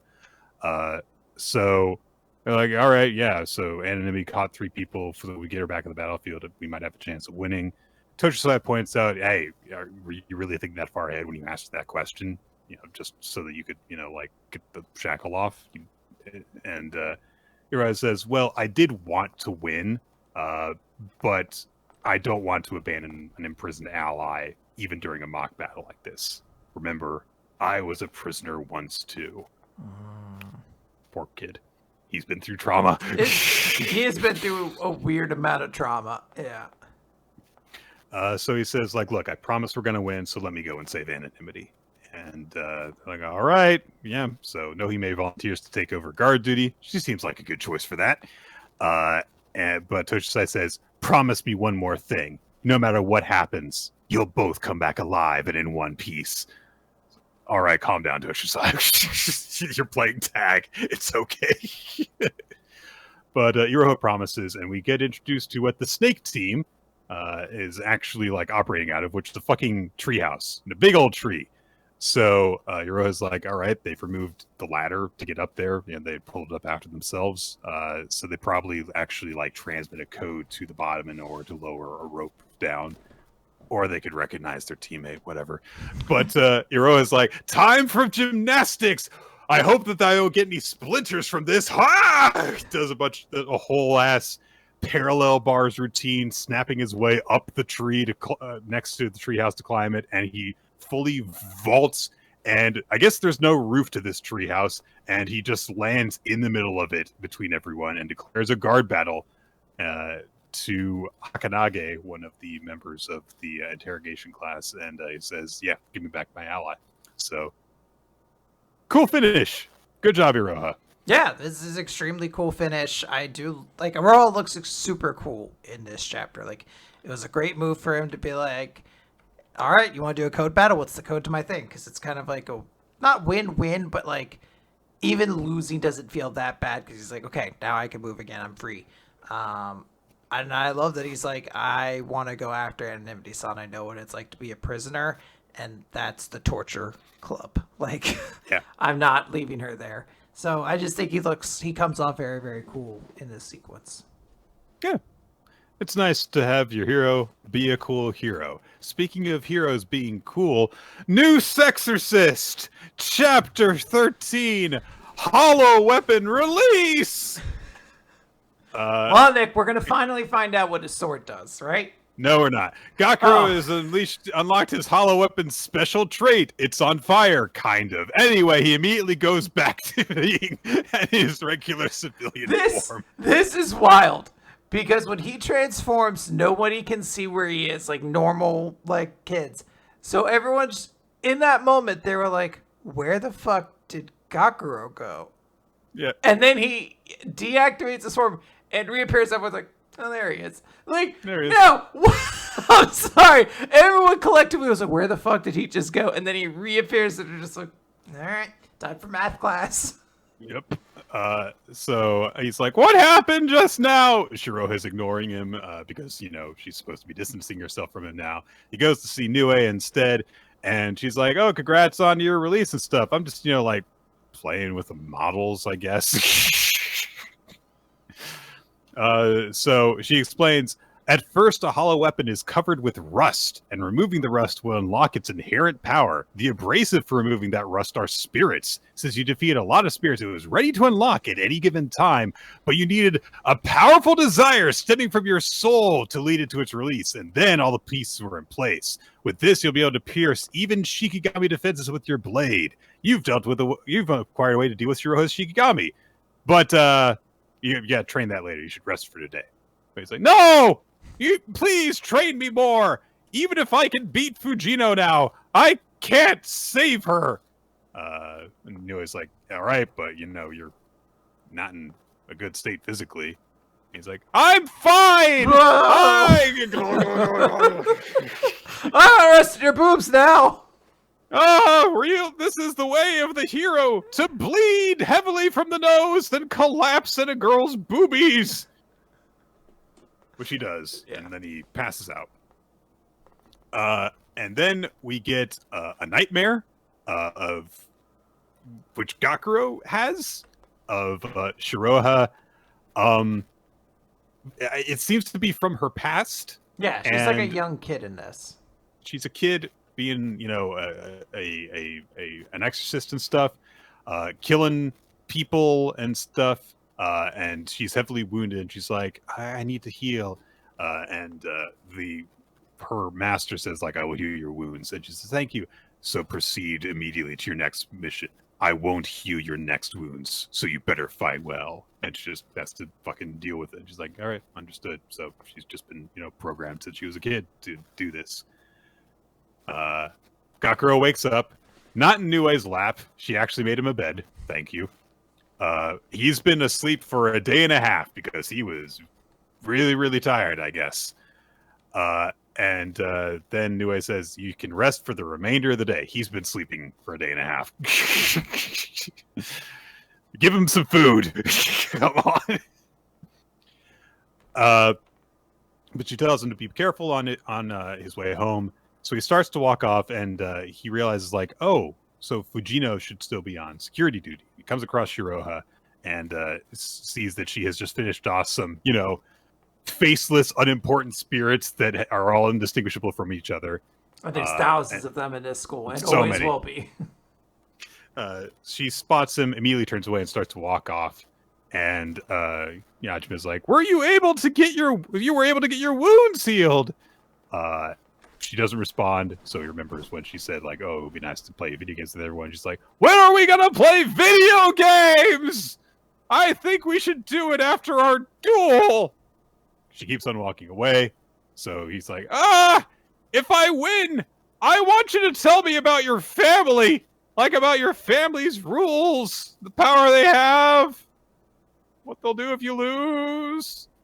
So when I win, I'll say... And she turns to him and looks very, very scary, like shadow over her face and everything. And he freezes instantly as she glares at him. And she says, "You've been giving it your all to defeat me, and you've grown in so much in such a short time. This is good. I can measure your abilities now." And Yajima realizes, like, oh, she's very strong and scary. Why did I think I could win against her? It's like, yeah, you got a little bit ahead of yourself there, didn't you? So she kind of like taps him on the shoulder and she says, 3 days left. Hang in there. And I'm sorry about this, but forget about our promise to play the games. I've realized it's a waste of time for me. So she's just very cold, detached, gone into her programming again. She's the perfect, soldier again. She walks off. Gakuro's nose started bleeding again while he was under her pressure because he's a big hero. Nue shows up, offers him a hanky to wipe away the blood. And he says to her, "I've been going about this the wrong way. I thought since you set the match up, I could win if I tried my best. But that's not the case. She's not someone I can defeat with my current abilities alone, no matter how much I train. If I was so delusional as to think about what I do after winning, I didn't know my place." I all like right. That. Like, we established the idea that she is so, like, hockey terrifying, like, it's just her mere presence, that he immediately starts, like, convulsing and bleeding from the nose, and then afterwards he's like, "Oh, I didn't realize how fucking strong she was. Shouldn't have done this bet. This was a bad plan." This has been a weird sequence of events. We went, last chapter, it became like, oh, it's not just that I have to beat her, I have to be strong enough to save her. And then it's like, what the fuck was I thinking? The very next chapter. That was a dumb idea. Holy shit, she's real strong.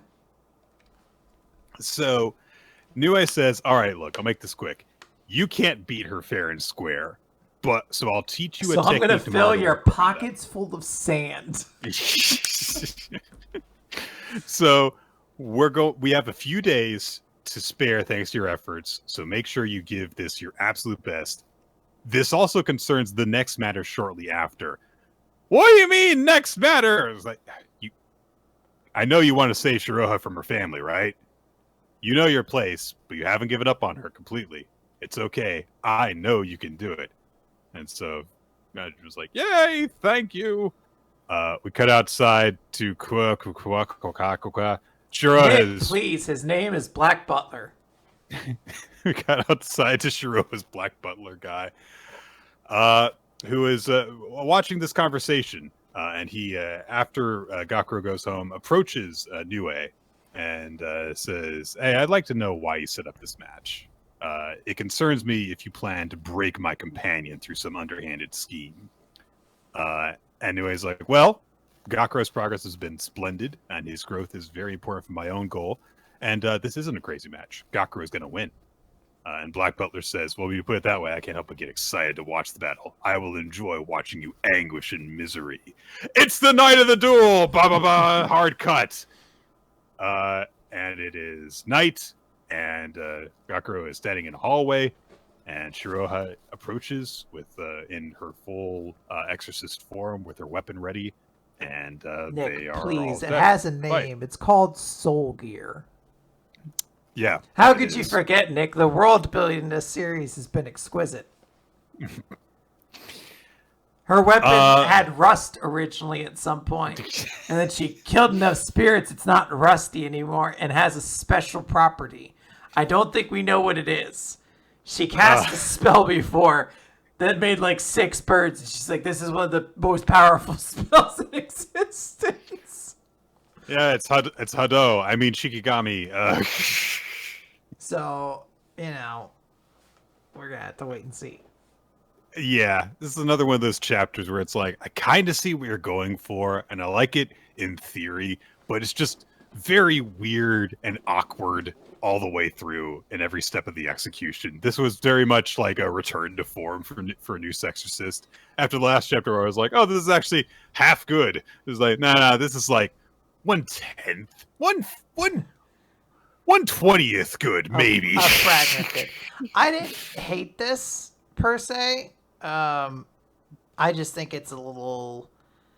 There's like silly drops and things like that, but I do get the pacing they're trying to go for, which is like, we know his sword is special now, we know he can do things, but we're going to do the actual important training off screen so it can surprise the audience.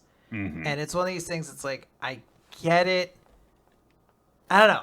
I feel like I actually should like this because I feel like New Exorcist is putting into work.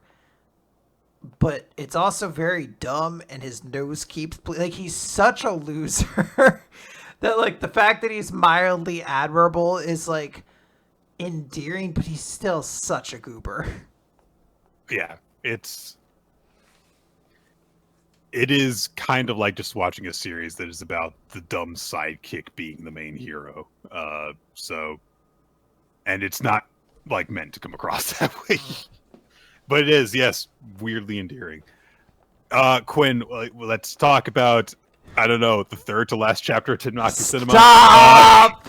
Stop! You're not wrong, but you can't do this to me.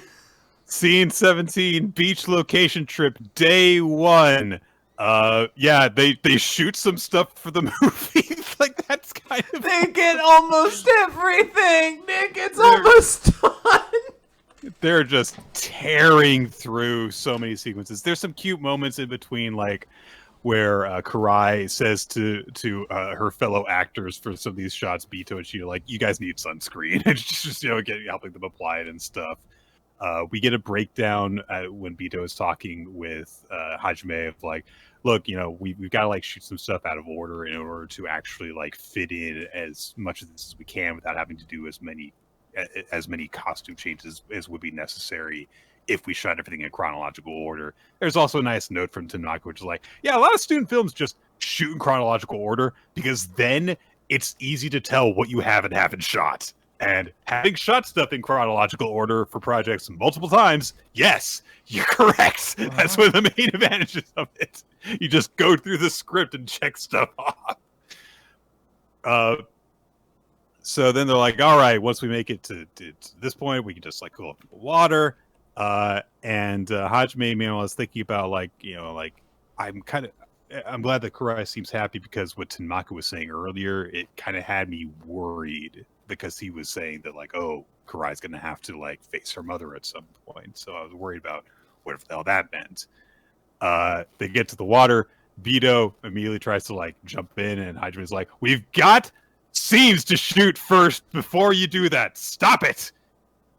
Stops him, and so they shoot a scene where like, hey, Nagisa is is splashing her friend, and so they do those shots.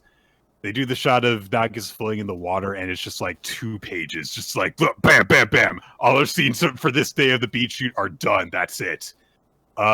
A random Karai cheesecake shot that's just like, here it is, gone. Keep going. We don't even have time to linger on Boom, it. we're there for a sec. Bye. Bye. They play games in an inn overnight. Oh, this would have been an entire chapter before. But keep going. Keep going. I can understand having this montage as is a way to show that there's like all these quick shots and they're doing these things. Randomly, yeah, we had to get some cheesecake in for a moment. No one else is in the hot spring.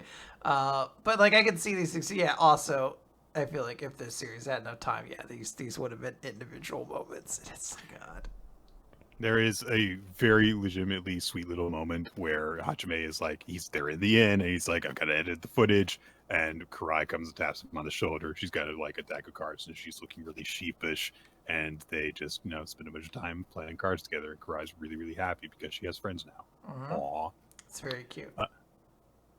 Because he could not edit the film earlier, Hajime edits while he's in bed because this man is obsessed. So he's like, all right, so there's the scene where Nagisa hears her mother's sounding happy in Tokyo, so she starts to run. They get to the pedestrian bridge. Nagisa opens up to Shimada about her mother, and he envisions the scene in his mind going through the lines and stuff. And it's like, and the rain starts to fall, and he literally just falls asleep while thinking about the movie while going over the script. It's very cute. It's so good. Nick, why? I feel like I can tell you why.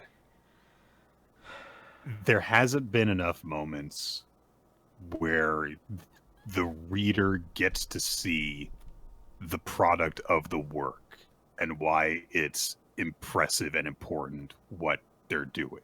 I think kids just aren't movie nerds.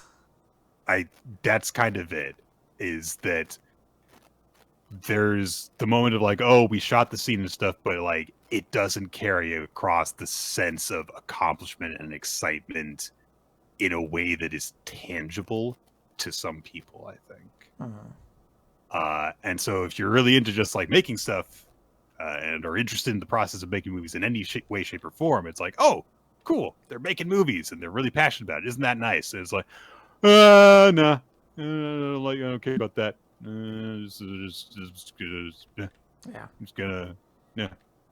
that's it.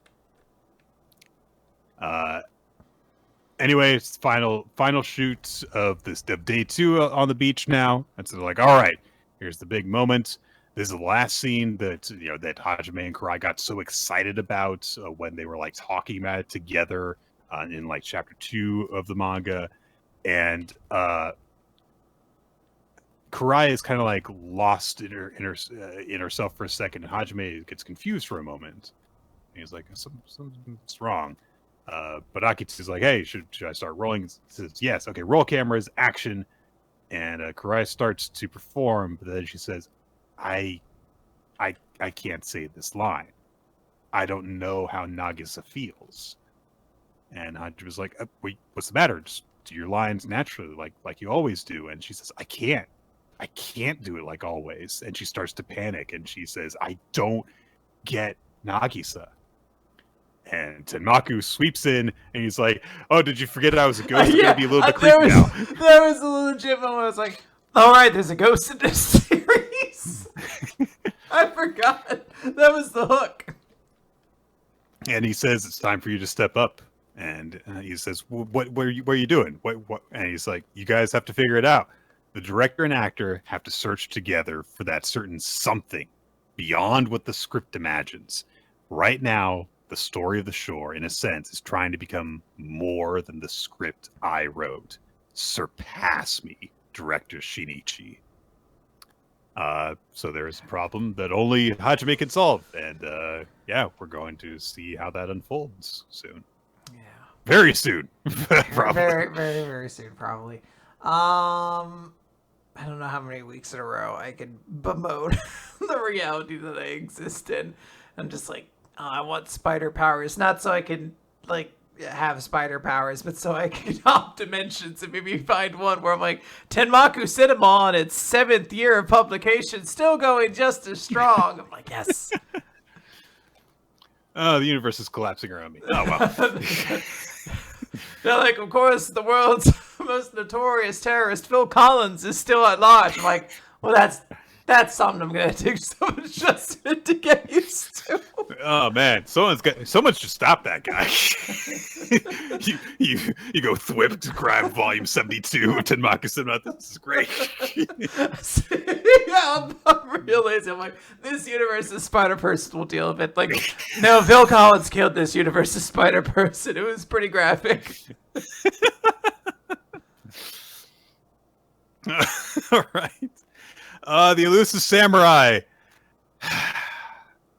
Chapter 121, Youthful Days, 1337. Hey, so we were introduced to the Killy guy. Well, it's not actually the Killy guy that they knew before. No, that Killy guy we knew already. That's his youngest son, who also has a passion for killing people. And he's like, yeah, my other son's really straight-laced. Only he understands my interests. We love killing. So great. But one day, we were just like hanging out, butchering people. And he said, I grow weary of killing for no purpose. If I'm going to kill, I'd rather do it for a good cause. And so his father gets all weepy over this, like, oh, I wanted to kill more people together with my son, but he went away to follow his purpose. Anyway, yep. We get a little thing that says, like, yeah, apparently this is a real person. He was a very loyal retainer who also was a fucking horrible serial killer. Yep. All right. All right. Fair enough.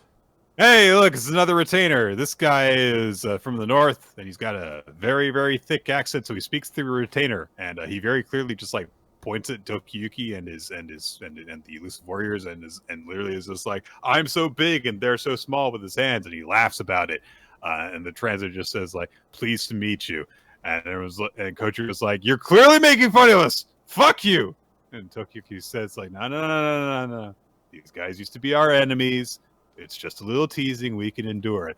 Hey, time for the next person. It's Nita Tokuchimaru, the son of Nita Yoshisada, who's...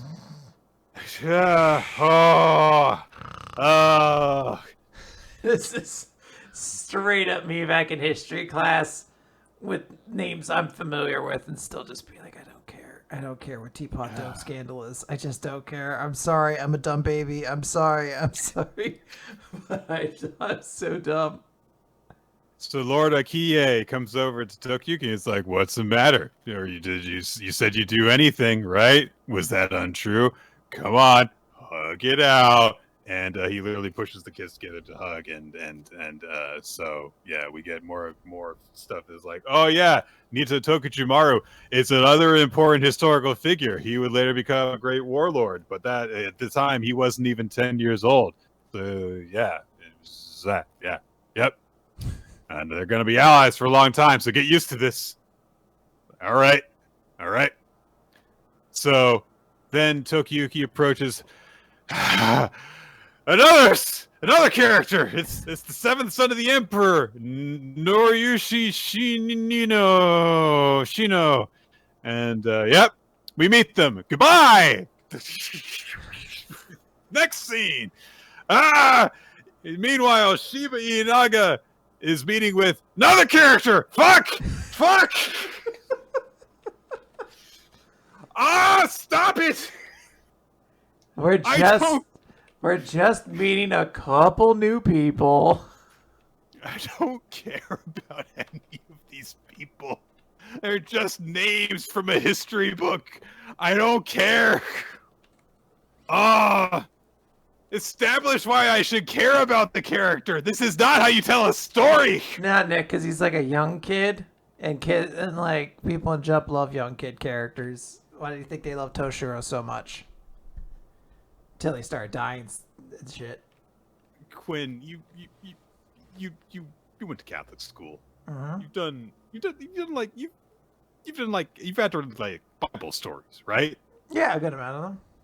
I've kind of like that. This is like a big like cultural gap because there's a lot of references to Bible stories that are out there that go over my head because I have never like bothered to take the time to read the Bible. And this is part of the reason why is because I just hear is like it's just names and so is so and so's son and so's grandson and they're just names and they don't like have distinguishing characteristics in any way. They're just like, and then this person was like the king here and this person was his son and he had a bunch of goats and it's like, who cares? I don't care about any of this.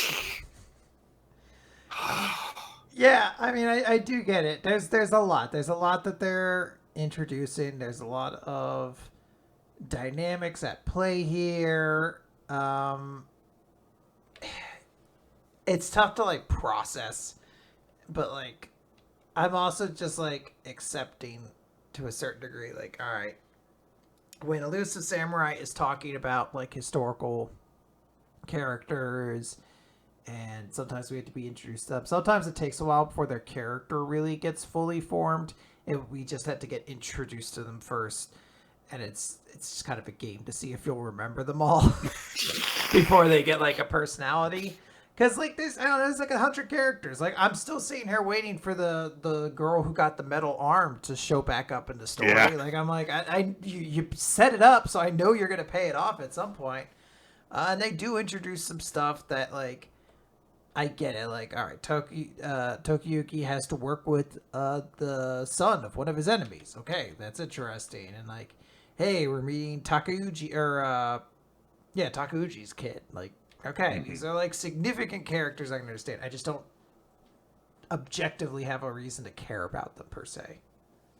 There is like an actual moment that where someone does something finally at the end here, which is that Shiba says to Yoshiakira, who is 7 years old and is technically in charge of things in this city, like, yeah, so my army is going to leave Kamakura and allow Akie passage to Kyo, and then I'll follow him and pin him against the Ashikagas, and then it'll be certain victory.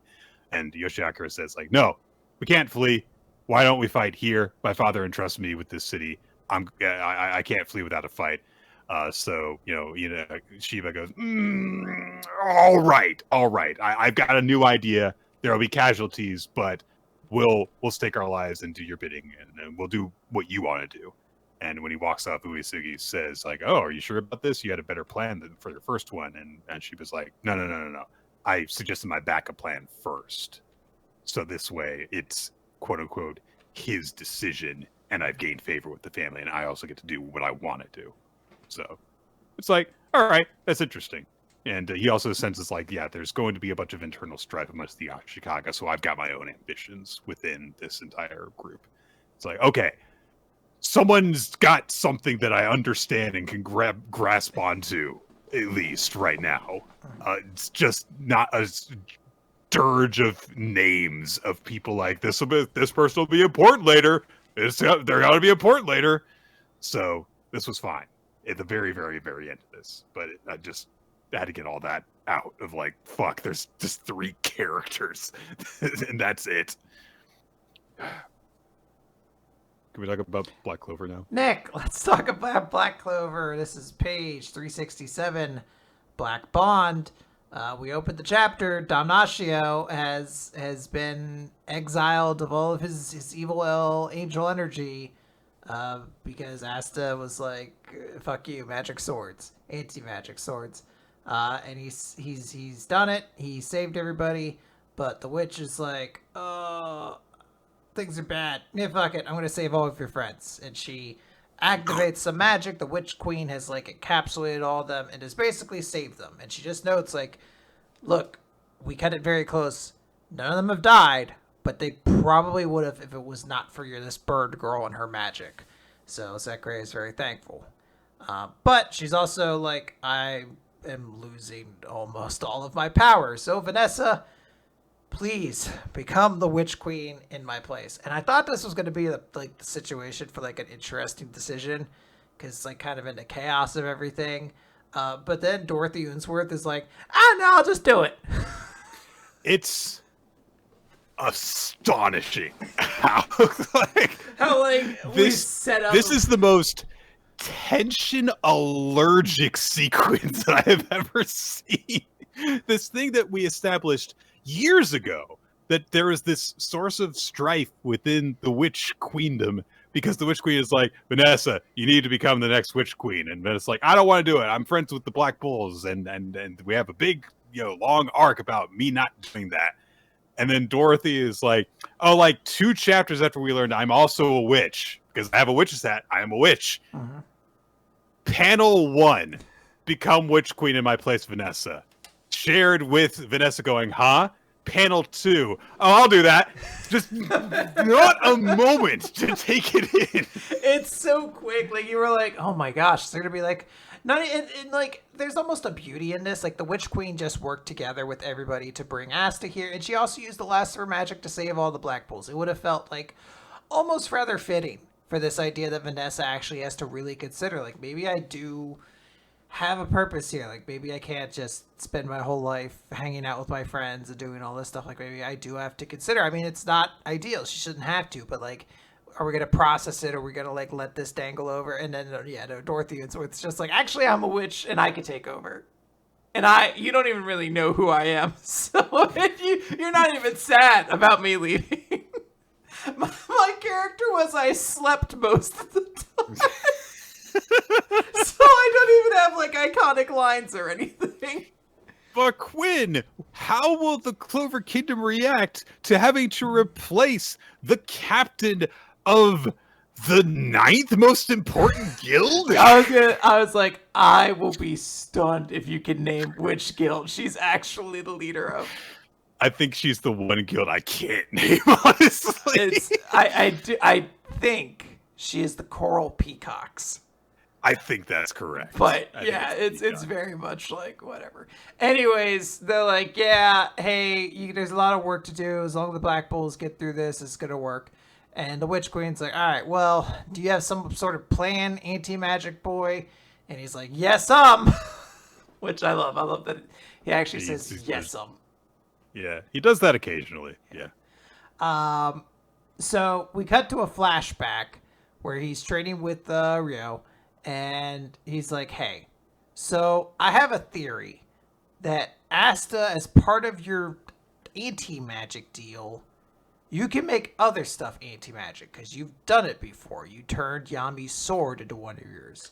So you can give anti-magic properties to other things by letting your mana or whatever flow through it. So if you can give anti-magic to objects, maybe you can give it to people too, like a reverse demon dweller. And all that Zetan training has made you better at working with anti-magic. So I feel pretty strong that you could do it. Like, it's an uncharted territory, but because it's uncharted, it's worth a shot, isn't it? So we cut over. Asta is using demon dweller, but in reverse. And he is sharing his anti-magic, and we end the chapter with basically two-page spreads of the Black Bulls being revived, but they are all channeling anti-magic energy. Yep. And Asta's like, all right, let's save the world. Yep. I don't hate this. I think it's kind of cool to see all their different like looks.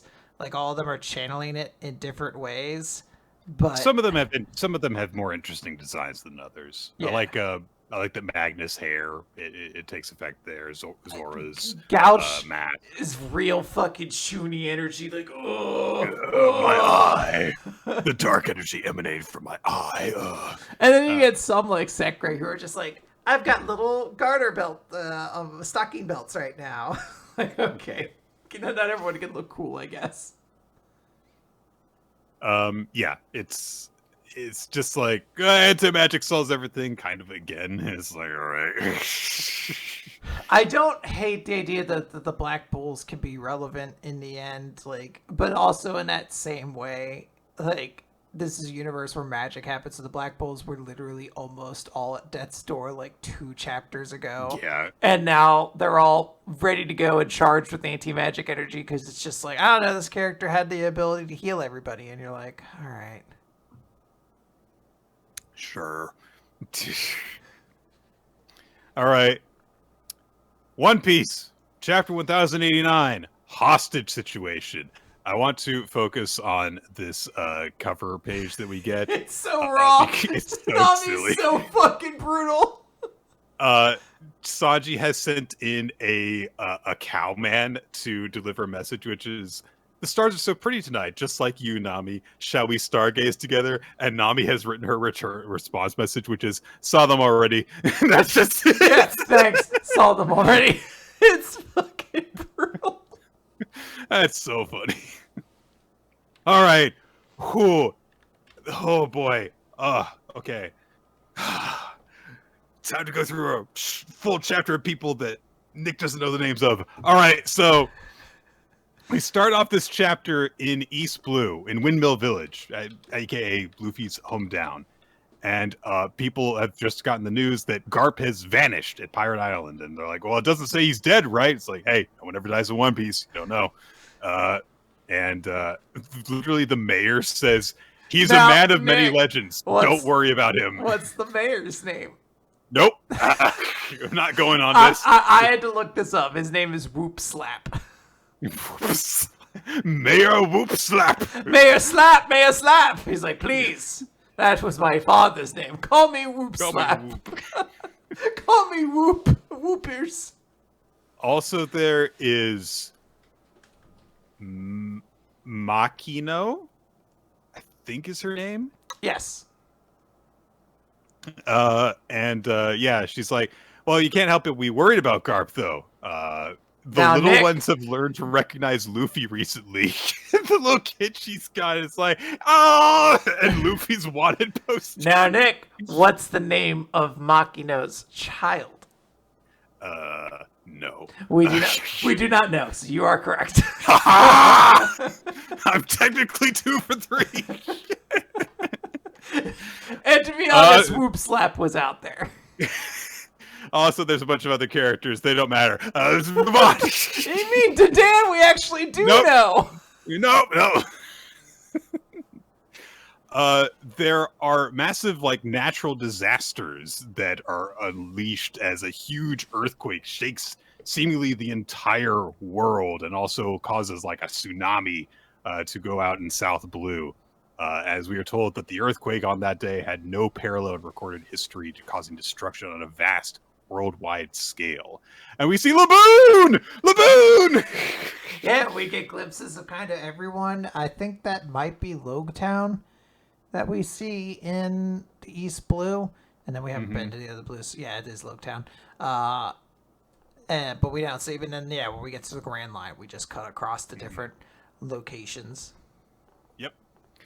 And when the quake happened 6 days after the vanishing of the Kingdom of Lelusia, and we get a news report that's like, I'm here at the remains of Lelusia Kingdom. There's no trace of the land anymore. Just an enormous hole in the sea that waterfalls are pouring into. Any further approach is impossible. There is no sign of the hole filling up. Now, this is how weird this is. There's a massive hole where the island used to be. Water is pouring into it. The earthquake caused this worldwide sea level to rise by 1 meter. Yeah. But the water's going into the hole. Yeah, this is... there's some deep bullshit to this that I don't want to think about. I just sit here and I'm like, oh, I hope Water 7's okay. They were already based off of a sinking city. Yeah, but this has caused, of course, the freaking worlds to change. Like, beaches are flooded and everything like that. And around the world, like, all sorts of different islands are experiencing huge changes as a result of this.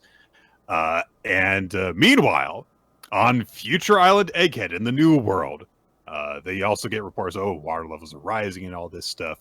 And, of course, a huge fucking fleet has arrived. as well. They're completely surrounded. 100 ships, including 20 battleships. And meanwhile, a mecha is, attacking some of the ships and stuff, and they're trying to fight it off. There's 30,000 sailors surrounding the island.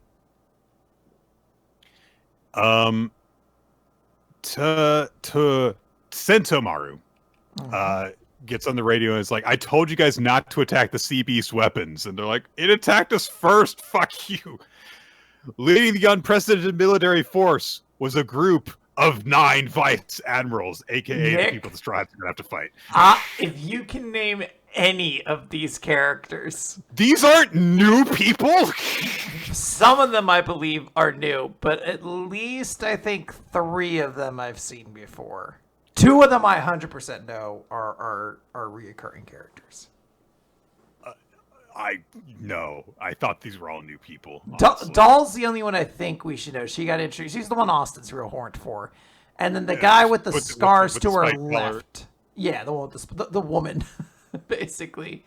The attractive woman. And then the guy next to her left with the scars has shown up before. In my mind, I keep wanting to say the guy in the bottom right is Strawberry, but that's just because I remember the character Strawberry, and I assume any person with a very, long face is Strawberry. I'm like, he's back, right? I want to know that guy's entire deal. I have to say that hair, that beard, those sunglasses, my eyes are just drawn to him. I'm really interested in the guy in the top left. Hulk Hogan, is it drawn by a cartoonist? But yeah, absolutely. Yeah, out of this group, definitely Doll does stand out because there are so many bearded men in this one group. Yeah. Also, there seems to be a fishman, I guess, among their group. It does seem, so, yeah. That's interesting, yeah. And to say nothing of the bald guy with all the chins in the world, too. So, but leading them is fucking Admiral Kizaru. Well, so he is here. He's eating ramen, and he's just says to Sentomaru, like, you've kind of put us in a bit of a sticky situation. Why don't you just surrender? And Sentomaru threatens him, and in response he says, like, ooh, so scary. But Sentomaru says, look, Punk developed the Pacifista's lasers after studying your powers. I never thought you'd come to eliminate him one day. And I do like that we get a little bit of this of a time, happier times between them. Kizaru's just showing off his powers. And also Sentomaru is there and he's like, ah, he's a little kid. He thinks it's really cool and stuff. But Kizaru says, look, studying the Void Century is a crime even I can't defend, Sentomaru.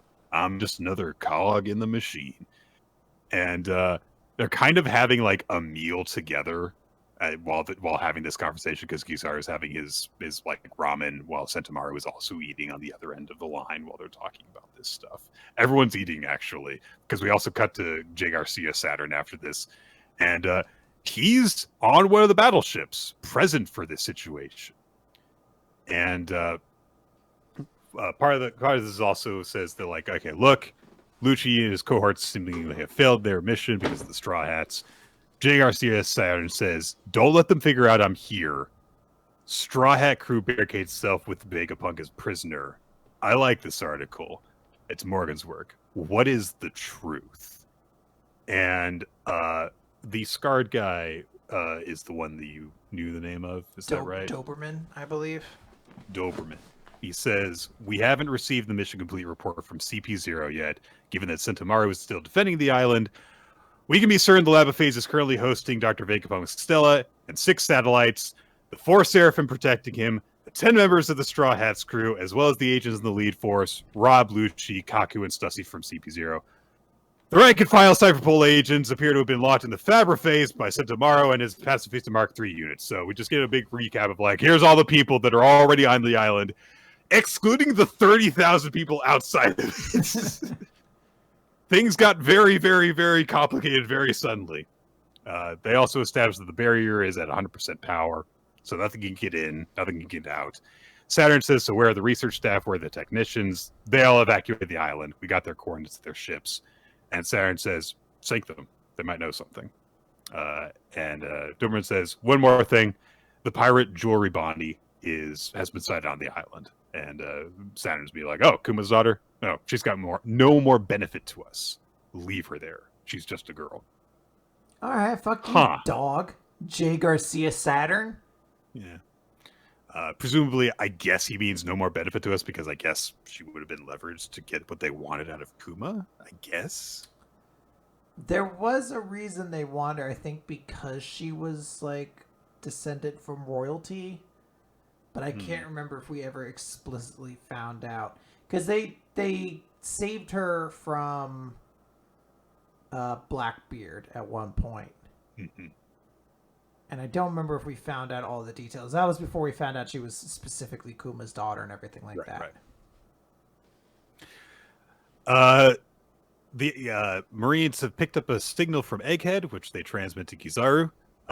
And also, there is a thing from Mary Joa. And so Mary Joa has been contacted by York, specifically, the lead council minus, Saturn. And York says, this is messed up. Why are you killing me too? You only know about the Stella's betrayal because I told you about this stuff. And they're like, you're also Vegapunk, York. We gotta kill you too. And York's like, look, I don't have any interest in the Void Century. I wouldn't have told you about this if I did. How dare you? So they asked, like, okay, well, it's good that you survived. Did CP0 reach the island where the Straw Hat's doing? And York says, the fact I'm the only one to contact you after last night should tell you everything. The Seraphim are here. Why is this fleet surrounding the island? Are you going to war with me? And they're like, we changed our minds. All right, yeah, so. But they also ask, like, can you create the Mother Flame? And York's like, yeah, I'm not surprised you want it. I'm glad I sent it to you. Yes, it is desired. And York's like, desired by who? All right, whatever. The power plant that creates it is on this island, so promise you won't hurt me or the lab. And they're like, all right, understood. And make me a celestial dragon. It will be done. All right, we've got a deal. And the first thing I want you to do is to come save me before Luffy kills me. And we pan back and see that all of this has taken place while York has been pinned to the ground and is at the mercy of all the Straw Hats, who are eating her food too. Yeah, they're all chowing down.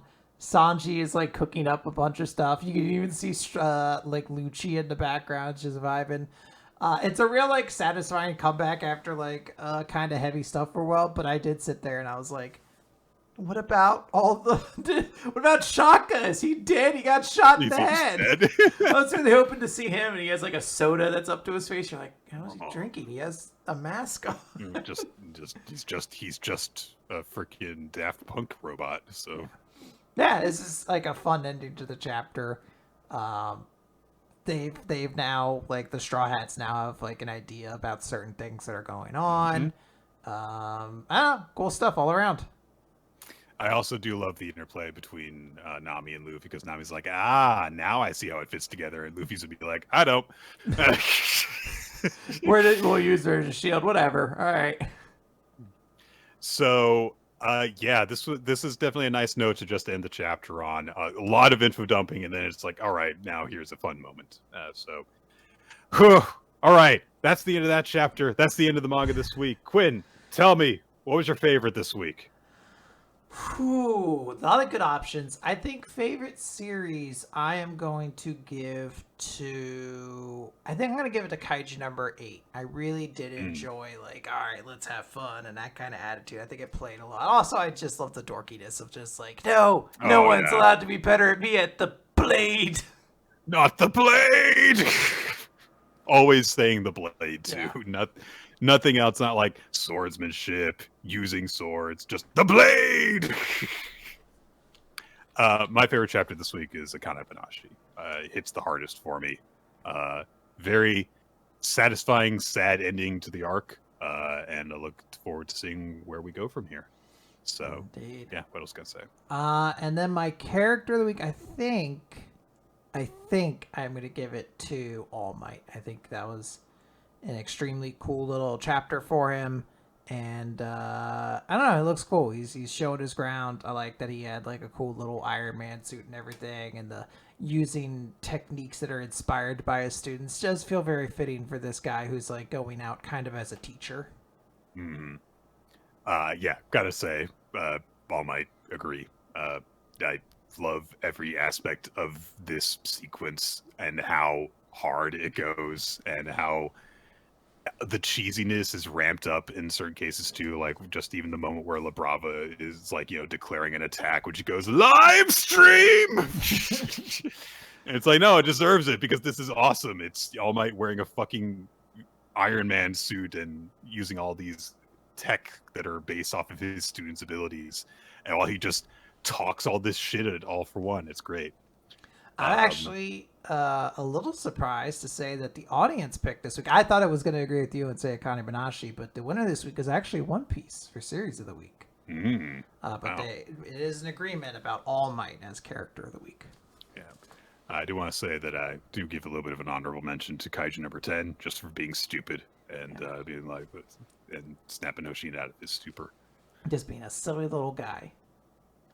And that's going to do it for Weekly Manga Recap for this week, guys. So thank you all for joining us. We don't have Jump next week, but we will still be doing something next week. I think that we'll talk about ladies don't play fighting games and maybe do some Q&A stuff as well. Yeah, we should clarify. I think we're going to do a Q&A. And we're gonna give you guys that announcement now because now is a good time. I think we caught up completely. So I think now if you ask, you have a very good chance of it showing up on the next episode. If you go to our Discord or if you use the Google Doc, there is a tab in there for Q&A questions, and you can just throw them in there, and we'll go through them probably next week after we discuss Young Ladies Don't Play Fighting Games. That's right. And we want to thank NinjaX3i for maintaining that Google Doc for us and helping out with the podcast, making things a lot less of a headache for us. We also want to thank everyone who supports us on Patreon, patreon.com/weeklymanga recap, where you can get bonus content that we love producing for you guys to enjoy. We can be found in multiple places on the internet. If you want to listen to all of our past episodes, weeklymangarecap.podbean.com is where all of our audio stuff is hosted. You can also listen to it on iTunes and Spotify. YouTube.com/weeklymangarecap if you want to watch the video versions. The thumbnails for that stuff occasionally gets done by Steve Man, whose artwork you can check out in multiple places on the internet if you just search for Steve Man Art. Milo Jack Stillison with the Dutch Twitter did the opening sequence of the video version as well. So thanks to you guys for that stuff. And I think that's going to do it. So thank you all for listening. And we'll talk about lots of terms that Nick doesn't understand because he doesn't play fighting games next week. Nick, you know what a medium kick hit confirm is, right? No. All right, we're going to be in for a rough time. What is grab perfect guard again? Nick, you know what a command grab is, surely? Just like I just keep going for the more obtuse ones. Nick, surely you've heard of a Roman cancel and are intimate with it.